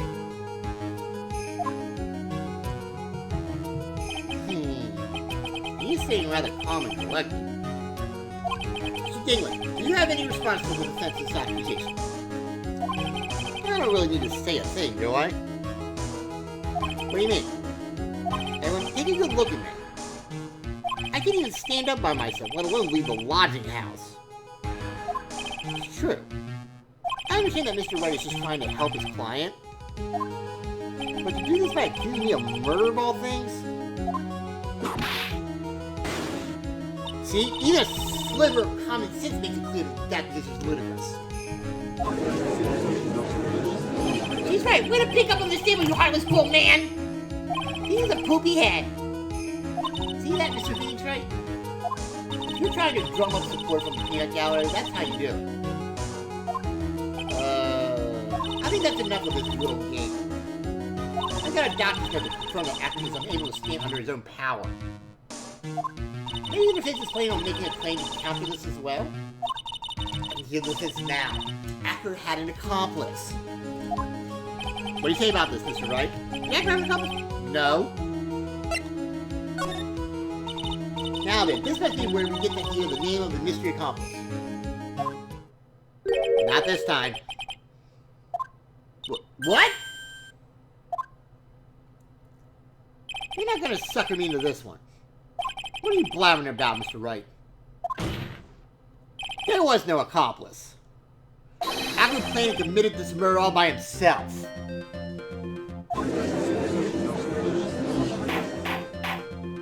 Order! What are you getting at? Let me keep them on their toes, Nick. Now I'm gonna have to prove how it all fits together. I have to show how Ackroyd murdered Russell Berry. Can you do it, Nick? Can you really do that? I don't know what I can't do. Can't stop now. Let's stop attacking them dudes. Alright? So let's do it. Mr. Phoenix Wright. Now this witness is the killer. And his eyewitness account is all lies, right? Mr. Wright, I'd like you to clear something up for me. When the crime was committed, exactly where was Mr. Dingley? In his room, he was right about that. Take that! He was actually here the entire time. Ackroyd's room? Pretty simple, eh? Ackroyd wasn't able to leave the lodging house by himself. In that case, there can be only one correct answer. Ackroyd didn't leave his room to kill the ringmaster. What? Are you nuts? What say you, Mr. Dingley?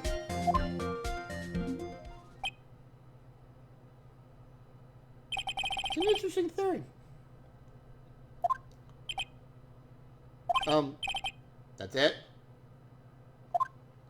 Considering that what you propose is impossible, yes, that's it.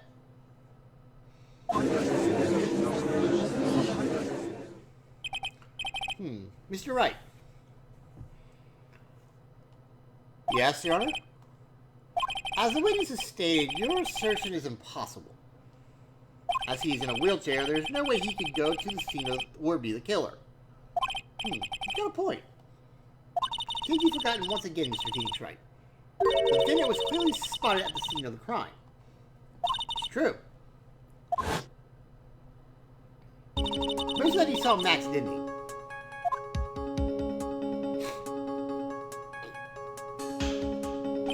Maya, it's still impossible for humans to fly. You might have asked a question, Mr. Wright. What is it? I understand some of your logic. However, how do you think that I killed him?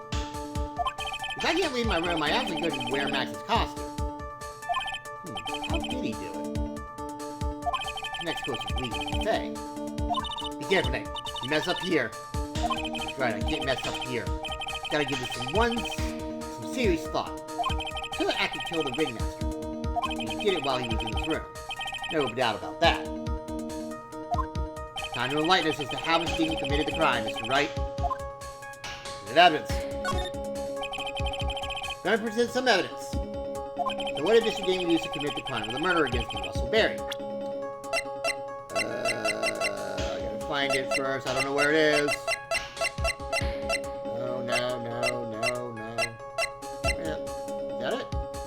Yep, that's the one I'm looking for. That one. Take that! What's that? A picture? It is indeed. The problem is with the item that's shown in the picture. The bust. It's quite a large bust. And because it is life-size, it is also very, very heavy. Heavy? Heavy enough to guarantee a certain death. Especially if it was dropped from a third-story window. Ah!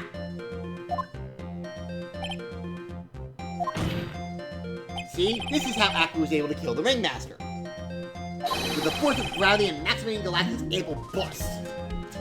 Answer your jokes here.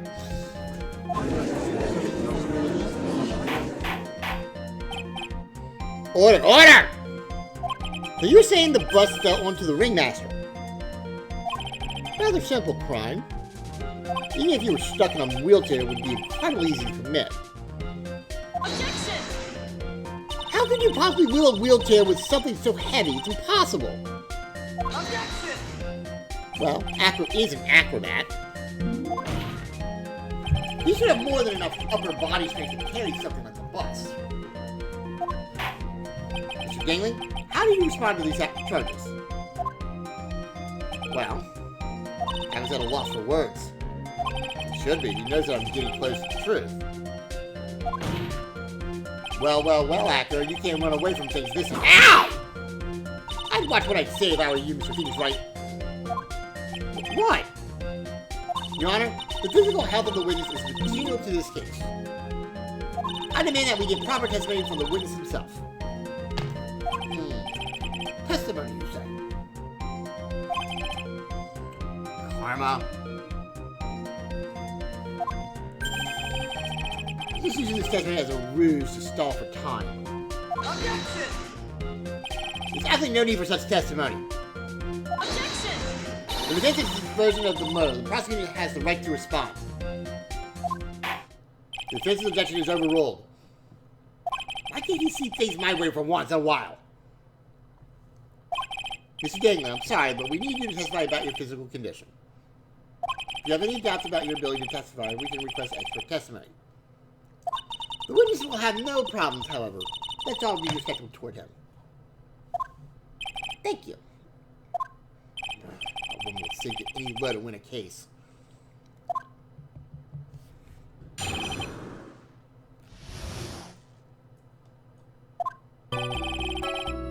I suppose I could have lifted something the size of that bust. I do have strong upper body from working as an acrobat, and only my legs were injured. However, lifting the bus and looking out the window would have been impossible. There's no way I could have exerted that kind of force on my lower body. That makes it impossible for me to have known the location of the ringmaster's head. Thus, it would be unrealistic for me to drop the bus on it, don't you think?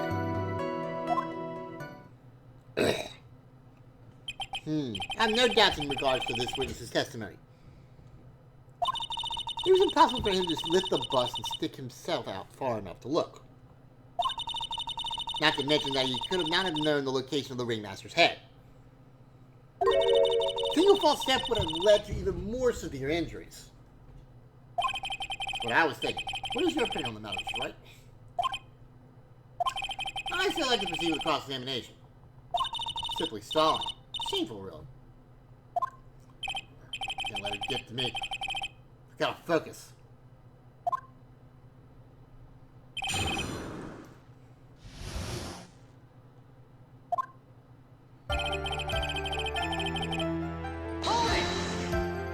Have you ever lifted up with a bus before? No, I've never actually lifted it up with my hands. But I should get to it, don't you think? I can't let money outdo me on this. Money? You pay me money to lift an actual bus before? Okay.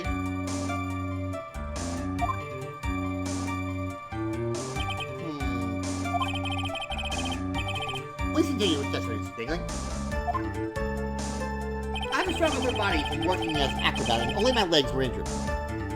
However, lifting the bus and looking out the window would have been impossible. No way I could have exerted that kind of force for my lower body. I forgot to do that.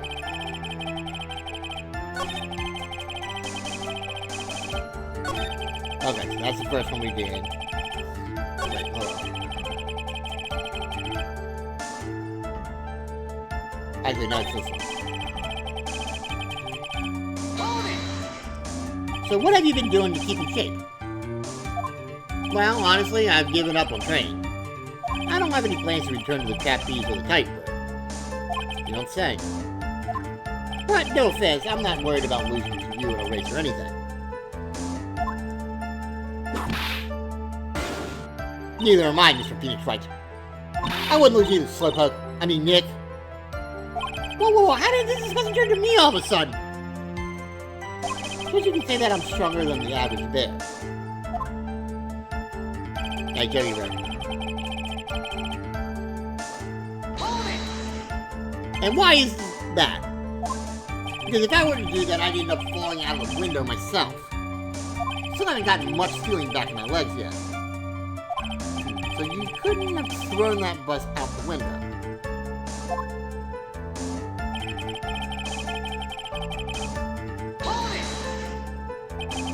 How long do you think your recovery will take? You have to remember that my nerves were severely damaged. I'm currently undergoing some extremely intensive rehabilitation, but it's still going to take a while before I'm back to 100%. Let me remind you of another very important point. The witness was carrying the bus and would not be able to see out below the window.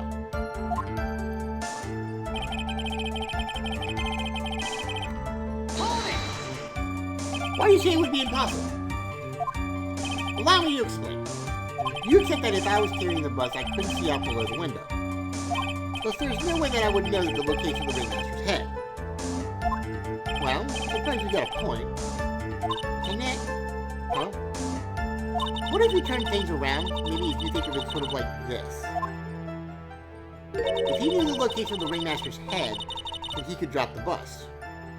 That does make sense. If only I could prove somehow.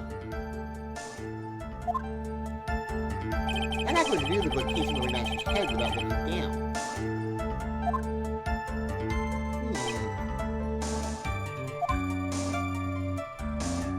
I think I've already explained things sufficiently.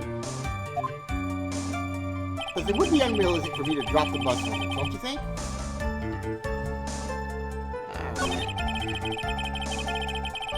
Since Maya brought it up,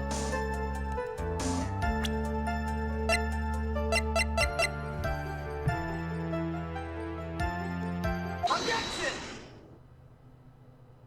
Acro. You didn't really need to lean out the window, did you? What are you driving at, Mr. Wright?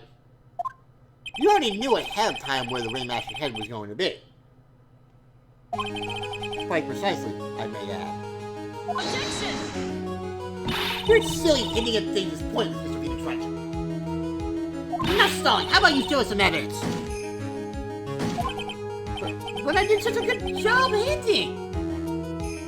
Yes. Hurry up and explain things, Mr. Wright. Maybe you should take a look at this.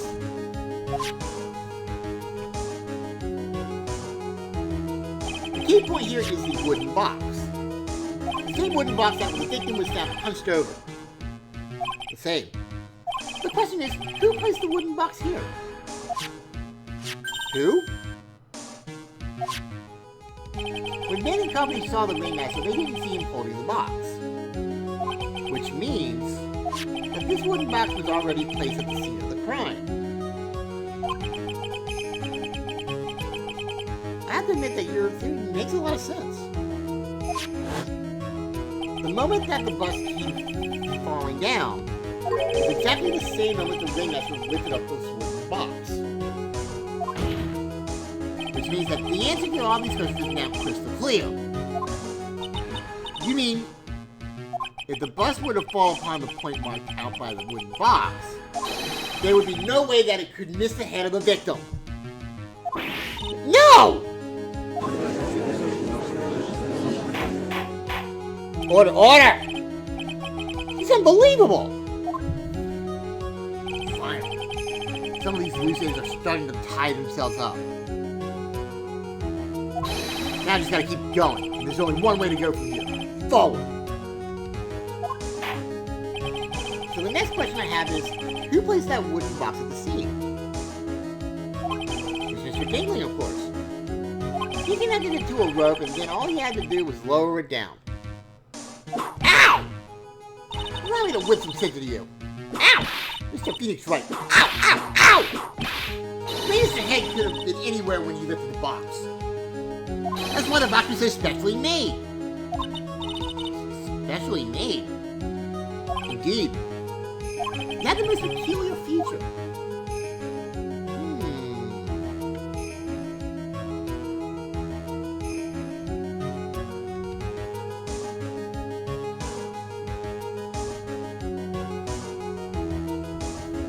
Size of the box, the weight of the box, or the contents of the box.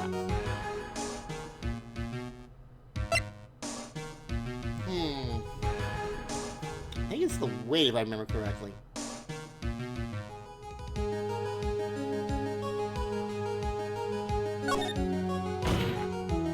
The box had a remarkable weight. Weight? According to the court record, it weighs 20 pounds. Just to lift up this wooden box would have required... Oh, I see! One would have to squat down and lift it up with their body, wouldn't you say? Exactly what I was trying to point out. The box is also very large. But it also has carrying handles on either side, doesn't it? That is correct. To lift up the box, you'd have to squat down. Which means that no matter who you are, your head would be in approximately the same place. Fool!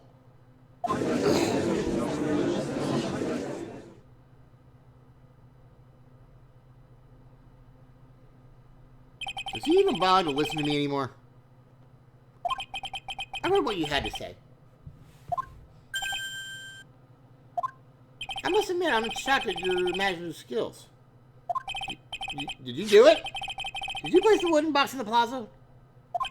He's right, I might have a vivid imagination, but I could never have done what he's proposing. What? Mr. Wright, do you recall the original location of Max's bust? I forget. Kind of forget. Nick, don't tell me you're losing your memory already. No. Let's not get carried away. Stick out your head a little. I've got just a thing. A Maya kick. Enough of that. No horseplay in this courtroom. And no kicking to the defense attorney. Whipping is allowed, but no kicking. Thanks, Judge. According to the courtroom, the bus disappeared from the cafeteria. I'd like you to remember one important fact, Mr. Wright. I could not possibly leave the lodging house by myself. That means... You understand what I mean, don't you? I may very well have been able to drop the bus from my room. However, how would I have gotten the bus from the cafeteria to my room?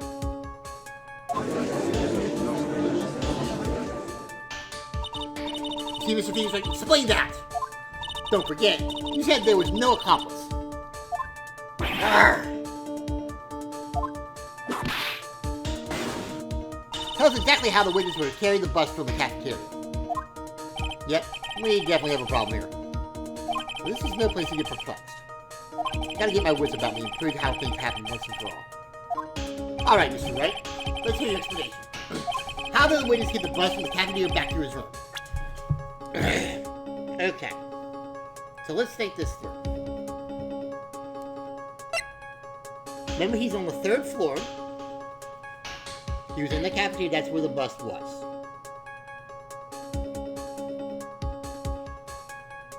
Okay, so we know it's not Nagatama. Can't be the crime photo.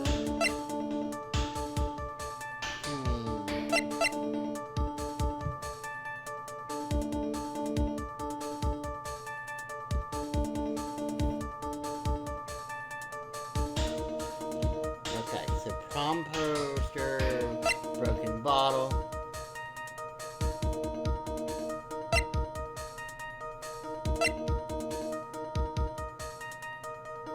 A monkey who takes care of Acro habitually gathers all sorts of shiny objects. That could be it. Take that! A monkey? Everyone knows money. He loves shiny objects of any size. Oh, like when he stole the ventriloquist's wing. So, are you saying the witness had a monkey steal the bus? Of course he didn't order the monkey to steal it. The monkey stole it on his own. He brought it back home. Home? Money lives in Acro's room. Acro's room? Objection! But the bus was bronze, wasn't it? Bronze isn't all that shiny. Objection! Maybe you should put the whip down sometime and read the court record. My, those are some very nice cards she's holding. Yes, and they are made of platinum, which is very shiny. Rah! Acro! Money's a strong monkey, right? It'd be easier for him to bring the bus back to your room. If he wasn't able to handle that himself, I'd be on the market for a new roommate.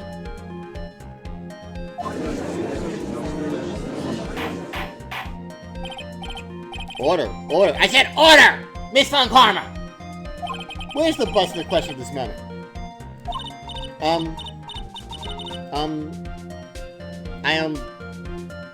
I don't know. We're searching for it as we speak. This is a rather strange turn of events. Let's say that the monkey had not stolen the bus. What would have happened then? Well, in that event, something else would have been used as a murder weapon. Wait. Then you mean this bus was the murder weapon purely by accident? It's possible. Maybe after saw money's mountain of stolen goods and thought to use one of them. Anyways, I think we have more than proven one critical fact. Namely that it was entirely possible that Acura was the murderer. Moron! Mr. Wright's argument was so circular I'm still a bit dizzy. However, his argument does hold water. There's no denying that. Ow!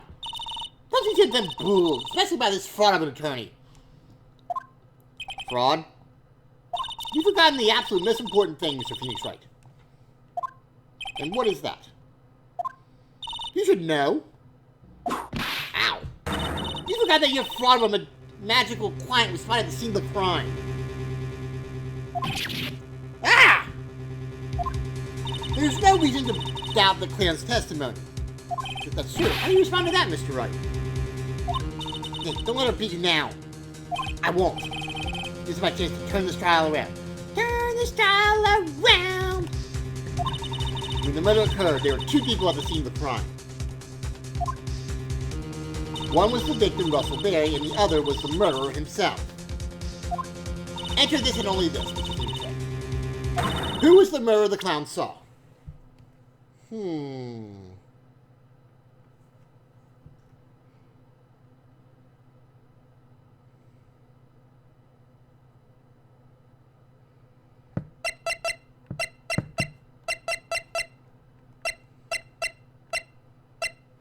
The bust again. Take that!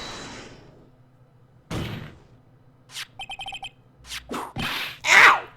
Ask who was the other person most saw on the scene. That evidence has nothing to do with the question. Objection! Au contraire, mon frère. Does indeed have something to do with the question. Mo said that he saw Max's silhouette. But he did not actually see the man himself.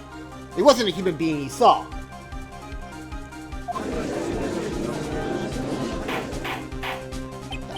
How is that possible? Simple, really. What Mo actually saw was the night was at Max's bust. Objection! What are you talking about? How have you tried using your brain at all in this case? The silhouette he saw was wearing a cloak. Objection! There's no reason why you couldn't attach a cloak to the bust. It'd be easy to hang one above the card to the bust's hands. Idiot. Who in their right mind would put a cloak on a bust? What's the matter who put it on the bust? Just wait a minute now, Mr. Wright. Who put the cloak on the bust? That question is of utmost importance to this case. Don't you agree? Caught me.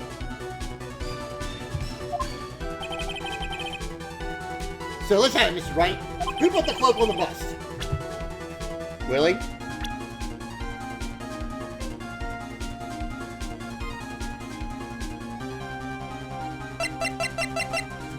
Take that! Him? You were saying it was the victim himself, Russell Berry? That's what I'm saying. The victim himself placed the cloak on the bust? Placed the cloak isn't really the right way of putting it. What would be the right way of putting it, Mr. Wright? Explain yourself! Nick, do you really have a handle of all this? I'm fine, Maya. I'm finally putting all the pieces together. There's really only one picture I can paint anyways. Alright. So you want to know what really happened on it. Let's get back in time. Acura used a rope to lower the wooden box onto the scene. There's music again. Then he attached the rope to the bust.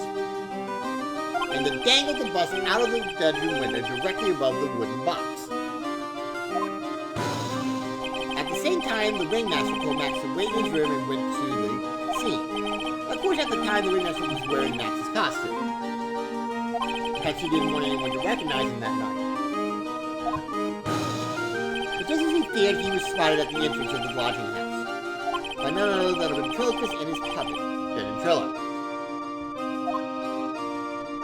When the ringmaster arrived at the scene, he bent over to lift the wooden box. And that's when Acura took his chance to release the rope.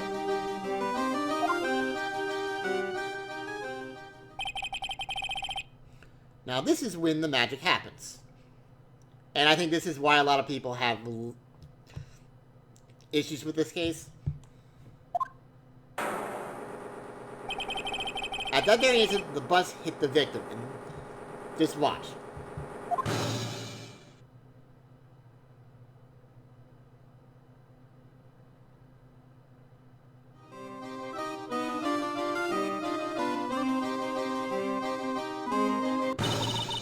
You wait just a second there, Mr. Phoenix Wright. As much as you try, as much as you scheme, this just isn't true. It can't be. Still a little early to be getting so upset, Mr. Von Karma. This circus isn't over yet. What?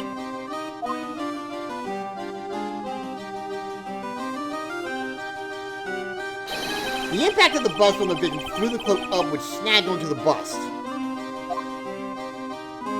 That impact also caused the sound a certain witness heard, prompting him to take a look. That witness was, of course, Lawrence Mo Curls, the clown. When Mo looked out his window, the cloak had already snagged onto the bust. Now, having completed the crime, Ackroyd naturally went about pulling up the murder weapon. Of course, he had no idea that Mo saw the bust being raised with the cloak dangling on it. Primarily because in his wheelchair he couldn't see out of his window. So he just kept pulling the bust up.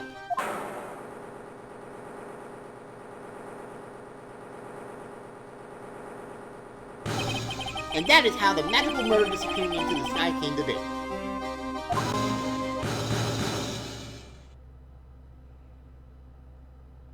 So you see, the only person who could have pulled this off is the one person who was able to drop the murder weapon from above the crime scene.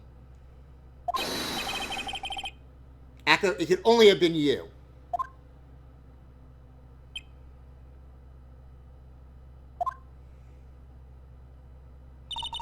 Edward's been playing mind games with all of us. Sure has. But he has to come to the end of his rope now. So, what now? You face us with a rather long-winded tale. But do you have any evidence to prove that your fairy tale is true? Evidence? In this court, only two things matter. The power of evidence and the power of my whip. Don't forget the power of my gavel as well. Mr. Wright, the prosecutor brings up a good point. Can we see some evidence? They say they want evidence. That doesn't explain how there can only be one possible murder method. But there's still something unusual about Mo's eyewitness account. Unusual? Contradiction, actually. Okay, then use that and get out of this jam. That's enough talking amongst yourselves.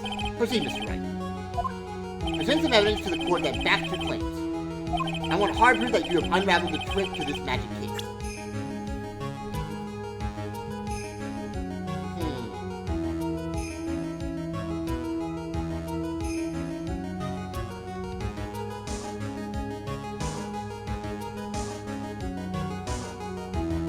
Okay, now this one I don't remember.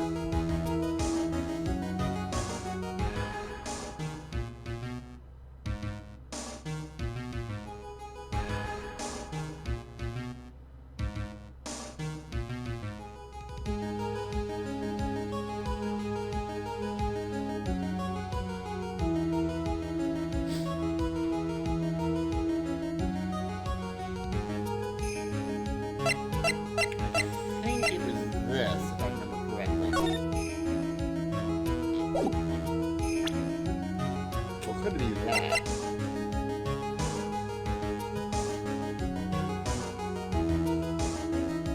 Take that! How many matches three symbols? You know, the silk hat, the cloak, and the white roses. The symbols were upon numerous times in yesterday's proceedings. Yesterday there were two contradictions in Mo's testimony. The silk hat was one, the white roses were the other. But the theory I just presented explains all these contradictions. You fool! You better shut up! Max's silk hat was found at the scene of the crime. However, remember what Mo said yesterday. He testified that the criminal he saw fleeing the scene was wearing a silk hat. There's only one explanation for that. The silk hat that Mo saw was actually the bust's. Makes sense. you look at it that way, then you did see the silk hat. Well, sort of. Objection! Fine, you got one, but what about the other contradiction? The other contradiction? Remember what that ventriloquist said in court? He said that he witnessed white roses on Max's chest that night. But the clown says that it doesn't match. The clown said that there were no white roses. I'd like you to see you try and explain that one away. Can you do it, Nick?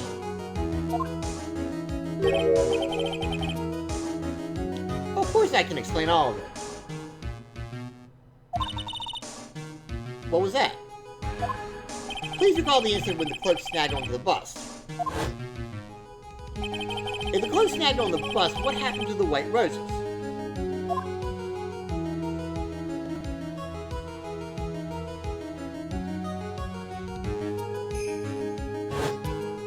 You get it yet? The clerk got snagged onto the front of the bus. It means that the white roses would end up on the back of the bus. Ah! Which explains why Mo didn't see them. The white roses were not visible because they were on the back side of the bust. Order! Order!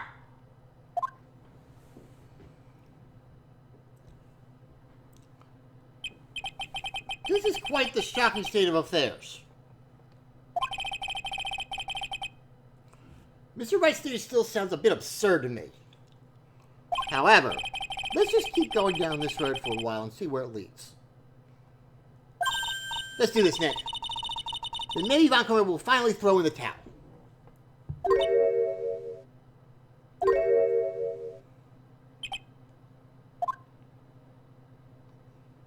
Well, so much for that theory. Mr. Wright, do you mind? What is it? You took the time to research our circus, didn't you? Well, yes, I did. Is something making you think I did? If you did, then maybe you'll understand why I think you're off track. Why is that? Motive. This witness feels an incredible debt of gratitude toward the ringmaster. Anyone with any relation to the circus is well aware of this.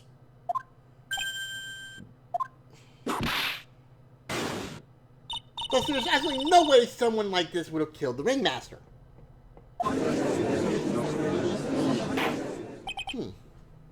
Your Honor, I'd like you to hear Acro's story. Learn about his relationship with the ringmaster and his life up until now. What do we do? There's no doubting that Acro deeply respected the ringmaster. Acro's motive. Seems like this case isn't over yet. Very well. However, I feel that this is a good place to take a break. I will listen to the rest of Mr. Dingling's testimony after recess. This court will now take a 10-minute recess.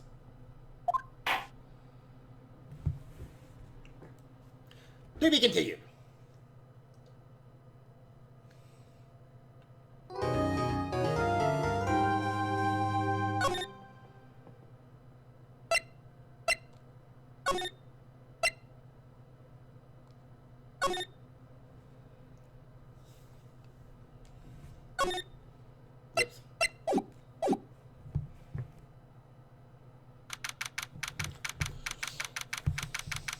Number 3217, District Court, Defendant Lobby number 5!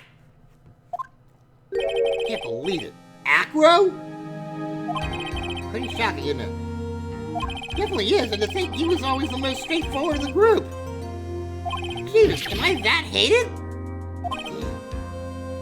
Acro tried to pin the murder on you on purpose. He did? But I'm nothing but a little old nobody, you know? But you're not, which is kind of the reason why... Hey, pal! You don't ignore me after I went all this trouble to bring you some evidence. Detective Gunship. Forget it. I'm going home. This guy deserves to be guilty anyways. Now, Detective. Sorry. Look, why don't you relax a little? We got some real tasty milk. How about a card trick, Detective? Well, if you insist. Now, about that evidence you mentioned. What is it? Here you go. Huh? Yesterday in Actor's room. You have to include the forensic results. Take a little later. Won't Miss Francola be mad that you're doing this? Why this is all a secret? Huh? Look, details are on a need-to-know basis, and we're not really allies or anything. But everything that happened in court up until now has gone according to our plan. What? I don't know. Mr. Holland didn't seem in control of things in there just now. You'll figure it out eventually, pal. Yesterday, our final plans were set into motion.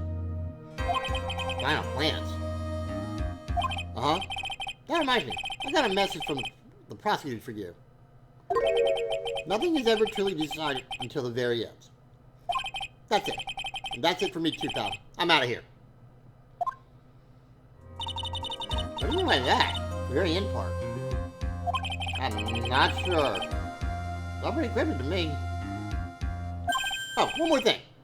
Ah! Don't scare me like that! Looks like there's a large care package from the circus for the defendant. What? For me? It's milk. The reception area looks like some kind of dairy. From battery dying, switching to laptop, still watching, but maybe unable to chat for a bit. Okay, no problem, Dom. You take care of your stuff, dude. So hurry up and drink it all before it spoils. Entire dairy's worth of milk? For me? Number 3227, District Court, courtroom number 2.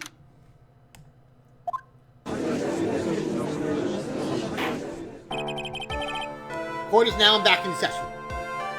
Ms. Von Karma, please continue from where you left off. I'd like to continue with Acker's testimony, starting with the relationship to the victims. Also like to get proof from the defense. Proof of what kind of motive Acker would have to commit the crime. Understood. Now, Mr. Dingley? Yes, sir. Please proceed with your testimony. Finally get the motive. Wait, Nick, are you okay? Just sit me there and don't ask questions you don't want the answer to.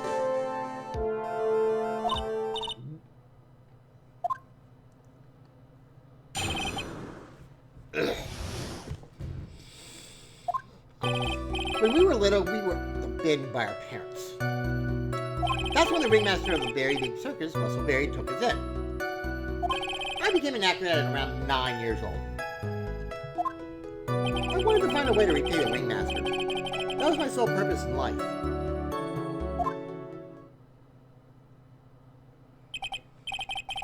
Such a thoughtful young man. As you heard, the witness deeply respected the victim.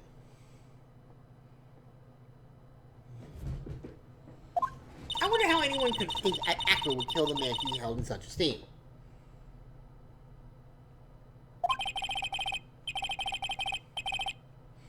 You're absolutely right. How could anyone think that of Mr. Wright? Which is why there's no real reason for a cross-examination there. Actually, that's the question I'm trying to answer myself. Why would Actor kill the ringmaster? This might be our last chance to answer that question. Nope. No need to cross-examine this witness. What's that? Why was the ringmaster murdered? There's no need to delve into that bit of testimony when I know the answer already. Mr. Wright, I'd like to ask you a question. Go ahead, Your Honor. I would just like to know, can you provide an explanation as to why Acker would want the ringmaster dead?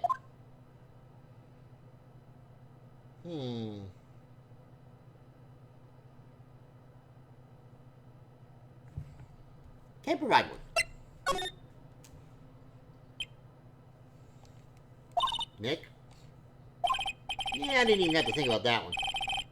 Because that was from the start. Your Honor? The reason Acker killed the ringmaster is something that can't be proven. What? That's because Acker had no reason to kill the ringmaster at all. Ow! This foolish attempt to fool us like foolish fools is so foolhardily foolish. These forget you made an accusation against this witness, did you not? I believe it was. This is the real killer, Russell Berry Ringmaster. If you want to jump to the end of things, then yes, that sounds about right. The end of things. Aqua. You didn't plan to kill the Ringmaster at all, did you? The Ringmaster wasn't your target that night. What'd you say? I'm saying that the target of this witness murderer's plot was not the Ringmaster. Because it was never his intention to kill Russell Berry to begin with. What?! Order, order! Bailiff, I don't care who it is, smack anyone who's loud in the face. Twice if you must. Who's the more foolish, the fool or the fool who follows him? Mr. Wright, what in the world are you trying to do with my court? Ow! Mr. Peach, what in the world are you trying to do to this court? Are you trying to imply that Aqua was trying to kill someone else? Yes! Take that! Regina Berry? This young girl is the Ringmaster's daughter, correct? Aqua, you were really aiming for her that night, weren't you? Objection! You don't need to answer that. It's a mean-spirited leading question. Objection! You can easily answer this question. If I'm wrong, all he has to do is say is, yes, you're wrong. That's it. That's it, huh, Mr. Phoenix Wright? No, Mr. Wright, allow me to... Ow! The only thing allowed to do interrupt me is death itself. Huh? And that goes for you too, Mr. Phoenix Wright. Show me yours, now! I want to know why Aqua would want to kill Regina Berry. Yes, me too. I demand to see some proof. Good evidence that proves Aqua was out to kill this young girl. Okay, so we could do one of two things here. Well, actually, we could do a couple things. We could do the note. We could do bat.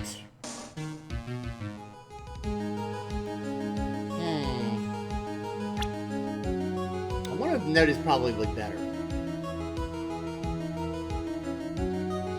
We'll say note. Take that! Aqua, you remember this, don't you? It's a piece of paper that we found inside the Ringmaster's tailcoat. Inside the victim's tailcoat. Aqua wrote this note, that ironically entitled, "To the Murderer." His purpose was to call someone to the plaza at 10 p.m.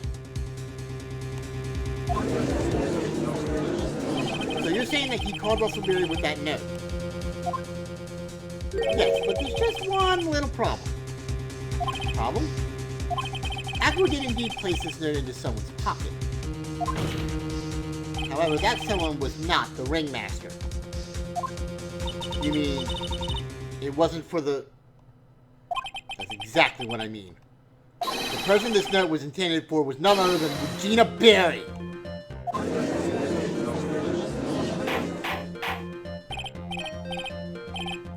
Order, order, order! Mr. Wright, this little theory of yours. It's the truth, Your Honor. It isn't a theory. Simply put, Regina didn't think the note was meant for her. Which is why the morning of the crime, she placed it on the cafeteria bulletin board. That's when her father, the Ringmaster, saw the note? That's correct. The Ringmaster ended up in that plaza instead of Regina. And he was killed because of that mistake, instead of Regina. That's incredible! Remember the testimony that Aqua gave us earlier today? Lifting the bus and looking out the window would have been impossible. There's no way I could have exerted that kind of force on my lower body. If I were to do that, I'd end up falling out the window myself. Aqua had no idea who it was that arrived in that plaza. Because he couldn't look down out of this window to see who it actually was. I got it. Aqua thought it was Regina down in the plaza. And that's when he let the bus fly. Hey, Nick. Isn't Regina listening to all this from the audience? She is. Fortunately, it's only going to get harsher for her from here. Hope Regina can handle it. Aqua wrote this note to Regina. Objection! Foolish fool with foolish fool ideas of foolish tomfoolery. You're so foolish you've even made me sound like a foolhardy fool. Very well, Mr. Phoenix, right? If you're so sure, then tell us about this line. I have conclusive evidence of what took place. Yes, what about that line? Well, the note was meant for Regina Berry would mean that visitors to claim that Regina Berry is a murderer. You just don't get it, do you? What? What did you say? The ringmaster knew what that note meant, which is why he went to the plaza in place of his lovely daughter.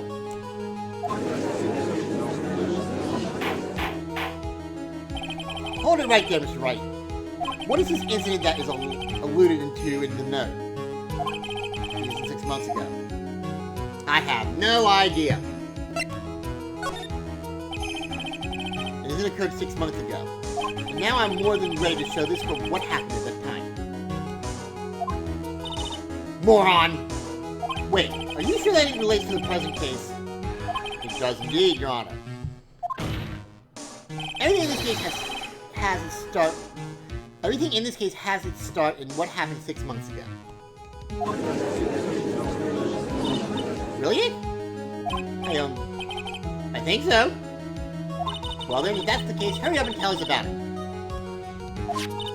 What is the conclusive evidence mentioned in this note? I know, I certainly like to know what it is. If I can answer that question, the judge is going to think I'm bluffing. The conclusive evidence about that agent 6 months ago is actually...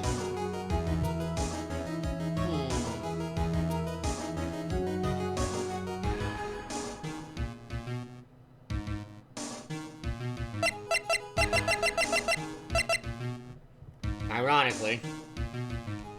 Take that!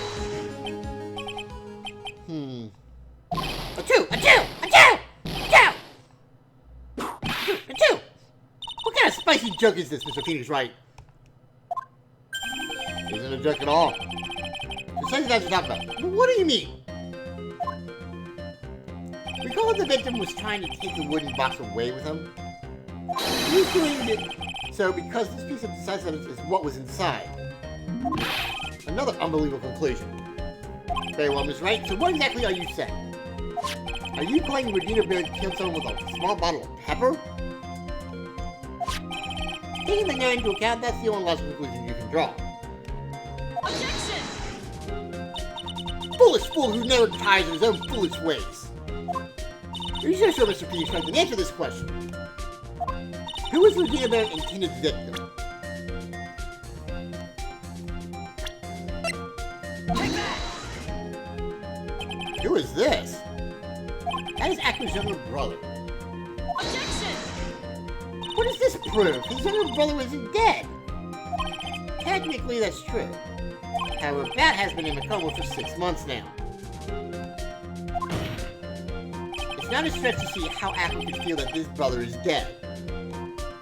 Regina, she did that to him? Did you spend your entire life dreaming of new ways to be a fool? Naturally, the prosecution has looked into Aqua's brother, John Dingling. 6 months ago, he was bit by a lion and fell into a comatose state. A lion? Miss Regina Berry is an animal tamer by trade.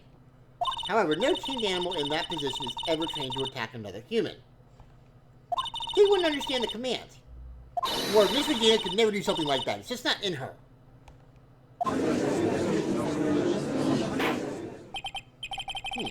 So then what happened to Aqua's brother? He's not the victim of attempted murder, he's the victim of an accident. I see. Now what do we do? No one seems to be going along with your theory.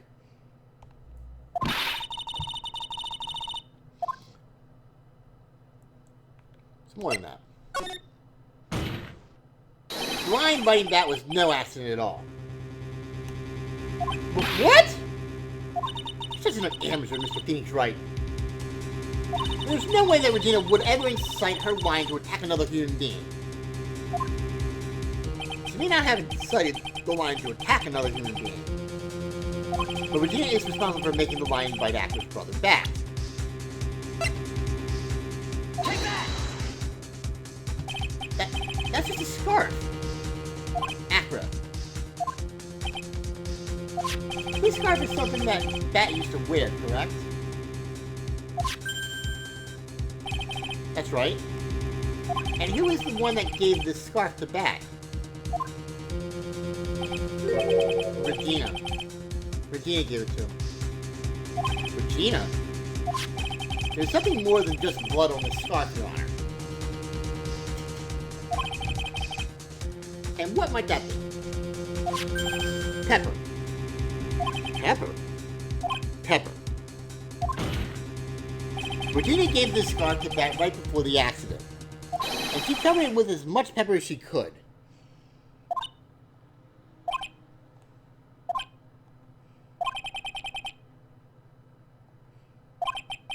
And what about the silent treatment? Excuse me, Mr. Wright. You did a good job of fingering a criminal. But out of curiosity, what was her crime? Miss Berry gave a pepper-covered scarf to Bat as a present. Where's the crime in that? It seems like the judge just doesn't get it. Mr. Phoenix Wright. Wasn't it said that the lion seemed to be smiling? Smiling? The lion was smiling? Right before Bat was bit by the lion. For a moment, the lion's mouth changed to, and it looked like he was smiling. Lions smile? I never heard of them smiling, however. Lions sneeze. Whoa. Leon wasn't trying to bite that at all.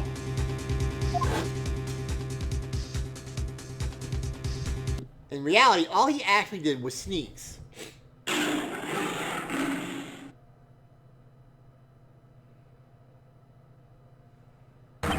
He sneezed because of all that pepper on the scarf. What? You fool!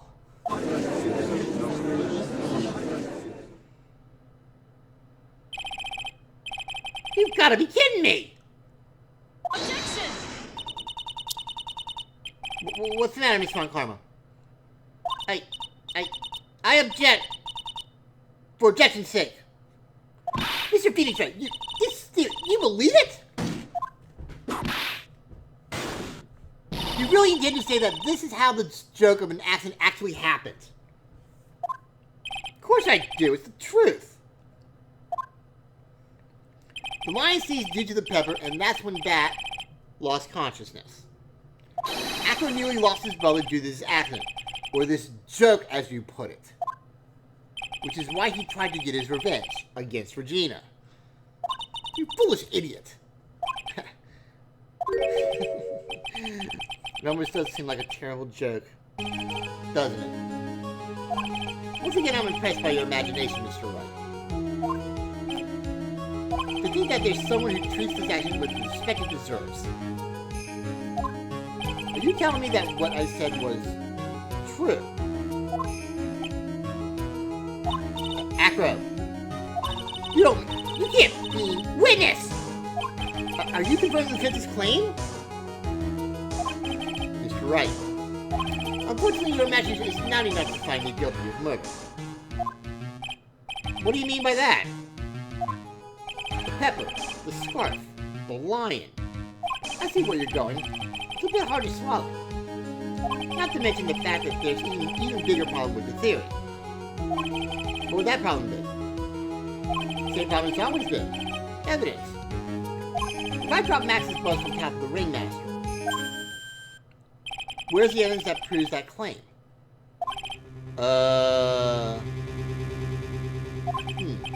Give me the conclusive evidence. The biggest problem is the murder weapon, or lack thereof to be more precise. The murder weapon. The bus that the defense claims was used. If that were to be found in Acker's room, and if it were covered with the victim's blood, that would be awfully conclusive in my eyes. Yes, it would be.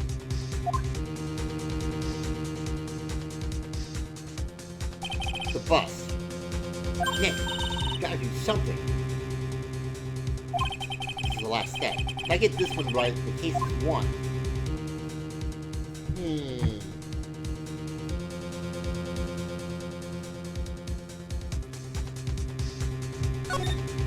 Might be worthwhile to search Acker's room, but why did you go to search his room? Looks like you finally figured things out, didn't you? Now you know the true meaning of Von Karma total justice. I guess. I agree with you, that's the least I should expect. You would no stone unturned. Ow! Well, Von Karma never leaves anything to chance. We already searched Acker's room yesterday. What did you find? There's no reason to even say it. If we found what you think we found in that room, Acker would not be here as a witness. But to put a point on it, Max's bus was not in the room. The murder weapon is still unaccounted for. You see, Mr. Wright? The bus wasn't in my room. Furthermore, Detective, did come to see the search by complete surprise. And we took Acker directly to the prosecutor's office after that. Good. See? Industry. Just wait a second. Something's funny about all this. Looks like you lacked the final nail put into my coffin. But, what about the scarf? What about the note? What about them, Mr. Wright? No offense, but the only evidence that is relevant here is that Windsor case for the death of the Rainmaster. You should know that by now. Do something, Nick. Don't let this case slip away. The bus, where is it now? Where's the bus right now? You're Phoenix Wright. You know where that bus is. I'm sure you do. Not even a single clue. How much does you know where this bus is?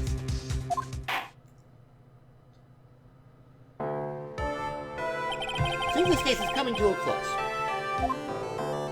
The defense's counter-argument looks to have fallen short.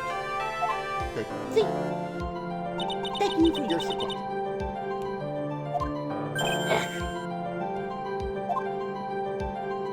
Terribly sorry, Mr. Wright. I think that brings to an end of the cross-examination for this witness.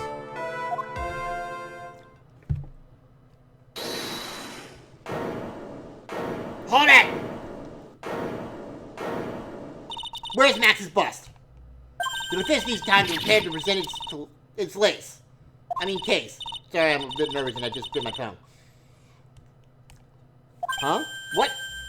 We need time to do what? Ow! Why are you the most surprised person around here? You're A, didn't she? Do you really have a case to present, Mr. Wright? What? Are you asking me? This is up to you, Nick. Good luck. Hey, wait, you can't be serious. Everybody's always had their lies on the lines, don't they? That's how Ackles lives his life up until now. Now is the time for us to walk across our own tightrope. If we don't, we're certain to lose. Very well, the test may proceed. Just have a clue. I don't think you'll be finding one anytime soon. Walking the tightrope of logic. There's no room for a false step. Sink or swim. The only way through is forward.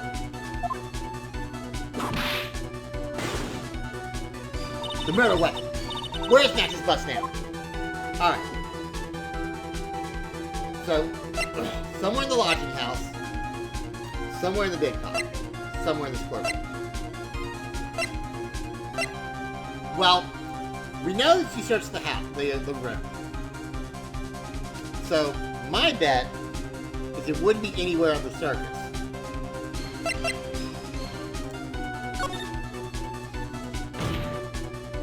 It's obvious the bus is inside this very courtroom. Where? Allow me to pinpoint the location of the bus once for all. The judge's bench, no. The prosecutor's bench, no, but would be funny as fuck.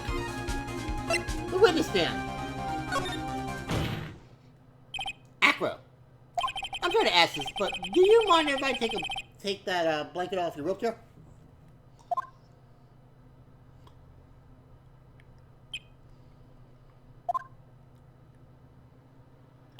I'm sorry, I didn't quite hear you, Mr. Wright. Well, you are a big guy, and you have a pretty big wheelchair because of it. I just wanted to make sure you weren't hiding anything under the blanket. It seems to me that it'd be really easy to say, how to bust under there.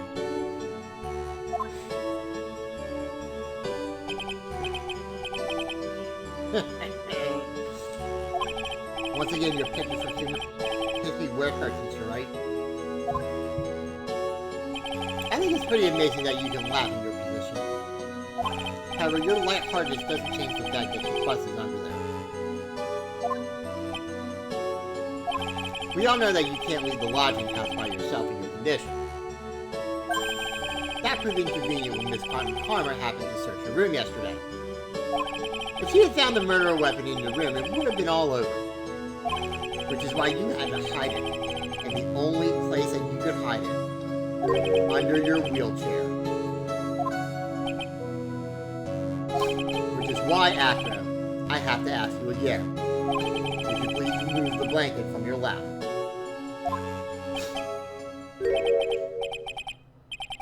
Well done, Mr. Wright. Masterfully played.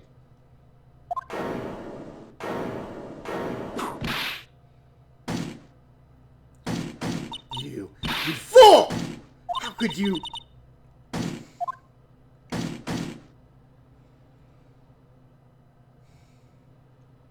You got me. I've been bagged by a real pro. Actually, two of them. Two of them. This is Mr. Von Palmer and Mr. Phoenix Wright. What?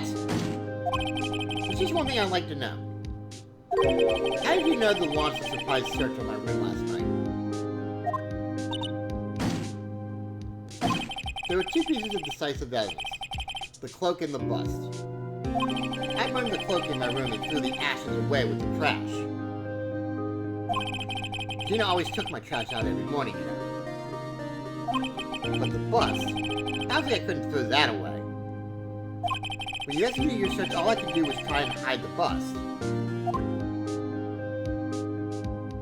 And the only place I could hide it quickly was under this wheelchair.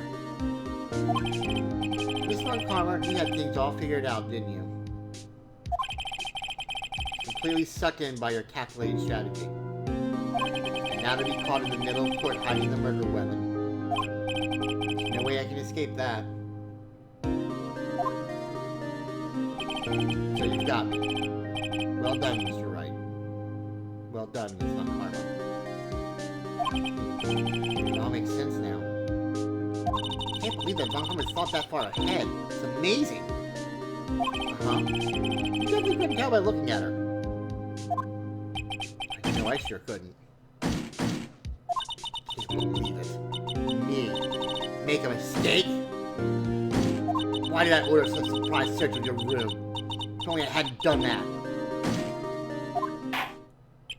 Seems we finally arrived at the truth. Acro? Yes, Your Honor? Did you kill the ringmaster of the Berry Big Circus, Mr. Russell Berry? Yes, Your Honor. I'm responsible for that crime. Acro.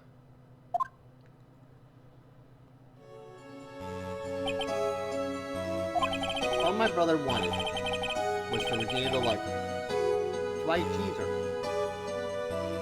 One day, my brother sprinkled some pepper on Regina. She started sneezing so hard, she couldn't help herself from laughing. That's why Regina thought it'd be funny to get him back in the same way.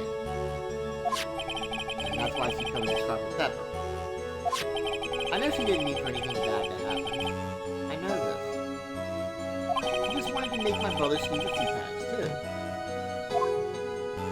But I just couldn't forgive her, no matter what. What I'm truly guilty of, I'm guilty of never, ever being able to understand her. Your brother became a star. Regina believes in that so purely. But she would laugh innocently when saying it. Too innocently. I just couldn't stand it. No matter how hard I tried. When you decided to do something about Regina. How dreadful. So you're saying that you are a victim in all of this as well? No. That's not what I meant.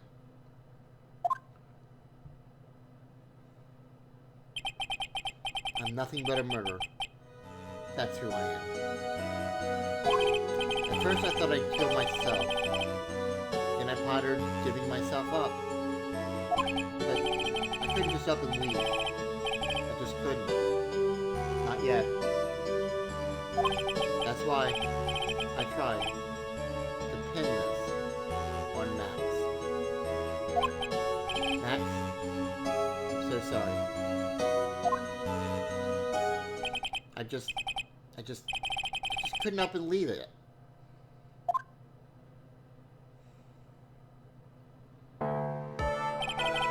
This has been such a strange case. It's almost a reflection of the circus itself. Idiot! Can't believe it. You beat me. Again! I believe this case is now beyond any point of possible discussion. Thus, I'd like to declare my verdict. Not guilty! Let me get 35!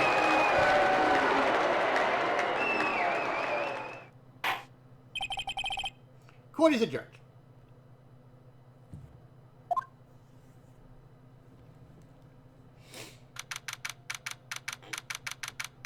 September 30th, 4:27 p.m. Digital Court, Defendant Lobby number 5! Fabulous! Let's be honest, I can't really be too happy about this. Acro, the Ringmaster, Regina, and Bat. Not a single one of them was a bad person inside, huh? That's a good question, and one I don't know the answer to. Many congrats, but only a max. A million of them. Thank you. What's the vibe in this room? We're just thinking about Acro. No. If you worry about people too much, then you'll be like this forever and never be happy. Huh? Aw, poor Regina. You've been like this for a while now. Again, I'm not gonna do that. It's all my fault! Sweet pie. Cat and Acro, they're never coming back! Now everyone's gonna split up! Regina. Mr. Wright, tell me something. What do you want to know, dear? Acro said something right at the end. I just couldn't up and leave yet. Does that mean that Acro... is he gonna try and get his revenge on me? No. Absolutely not. He's not gonna do that to you. You sure? You really sure? I can believe that? Acro doesn't have any desire for revenge anymore. That's true, then I want to see some evidence. Huh? I want to know that you're not just making up that stuff about Acro not wanting revenge. That. Take that! Acro didn't want to get caught for a reason. He wanted to see his brother open his eyes again. But that... That's right, Regina. He's still alive, you know. I never knew. Now that Acro's been caught... Huh? I know! What? I'll do it. I'll sit next to that as long as it takes. Until he opens his eyes, and then until he can meet Acro again. So sweet of you, Regina. I'm sorry, Acro. I'm sorry, Bat. Hopefully this is enough to give her a little peace of mind. Hey, Max. What is it, Matt? It really put you through a lot, didn't we, buddy? Sorry about what happened. Whenever you like to leave us, I'll pay your fee and rip up the contract. I understand. What a fabulous thing to do for me. I I might even leave tomorrow. What's gonna happen to the circus now? Oh, that's the big question. Our ringmaster was really an amazing person, wasn't he? Even though he's not here anymore, everyone is sticking together.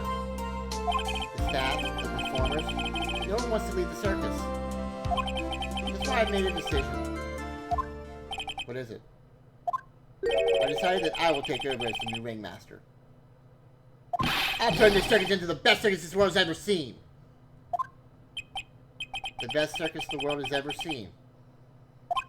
Don't laugh! It's quite the goal. Yeah, I can wait. And I guess that changes things. Huh? It's only one thing the best circus the world has ever seen needs. The world's best illusions. Which means the circus needs the best magician the world's ever seen. Max. Let's work together and make our circus super fabulous. What do you say, big guy? I don't know what to say. All I can say is thank you. Regina, you're gonna help them out too, aren't you? I don't know. Maybe the circus would be better off without me.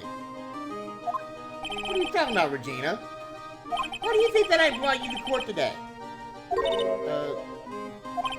got to work together to make a very big circus bigger than it's ever been. No. No's right, sweetie pie. It can't be a very big circus without Regina Berry. Max. Nick. Seems like everything is going to turn out alright here. I can't wait to go see the best circus the world has ever seen. We'll save you the most fabulous seats. It'll take us a while to get ready, but I'm going to order special whoopee cushion seats. Work on your jokes, Mo.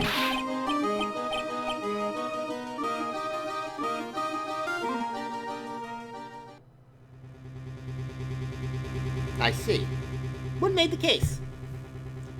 Yesterday's surprise raid really paid off, just like you said it would, sir. You had it all figured out, didn't you? Just a theory. If Eckler really was the killer, I thought this was the only way it could end. Especially if he was the defense attorney. You mean Mr. Wright? Of course. Well, Detective, my plane is about to leave. As for Mr. Eckler's case, you need not worry. I plan to personally stop by the Chief Prosecutor's office as soon as I get back. Understood, sir. I'll be waiting for you, Mr. Edgeworth.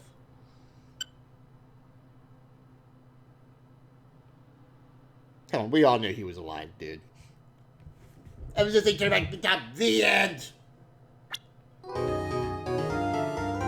There's Miles. A brand new episode has been added.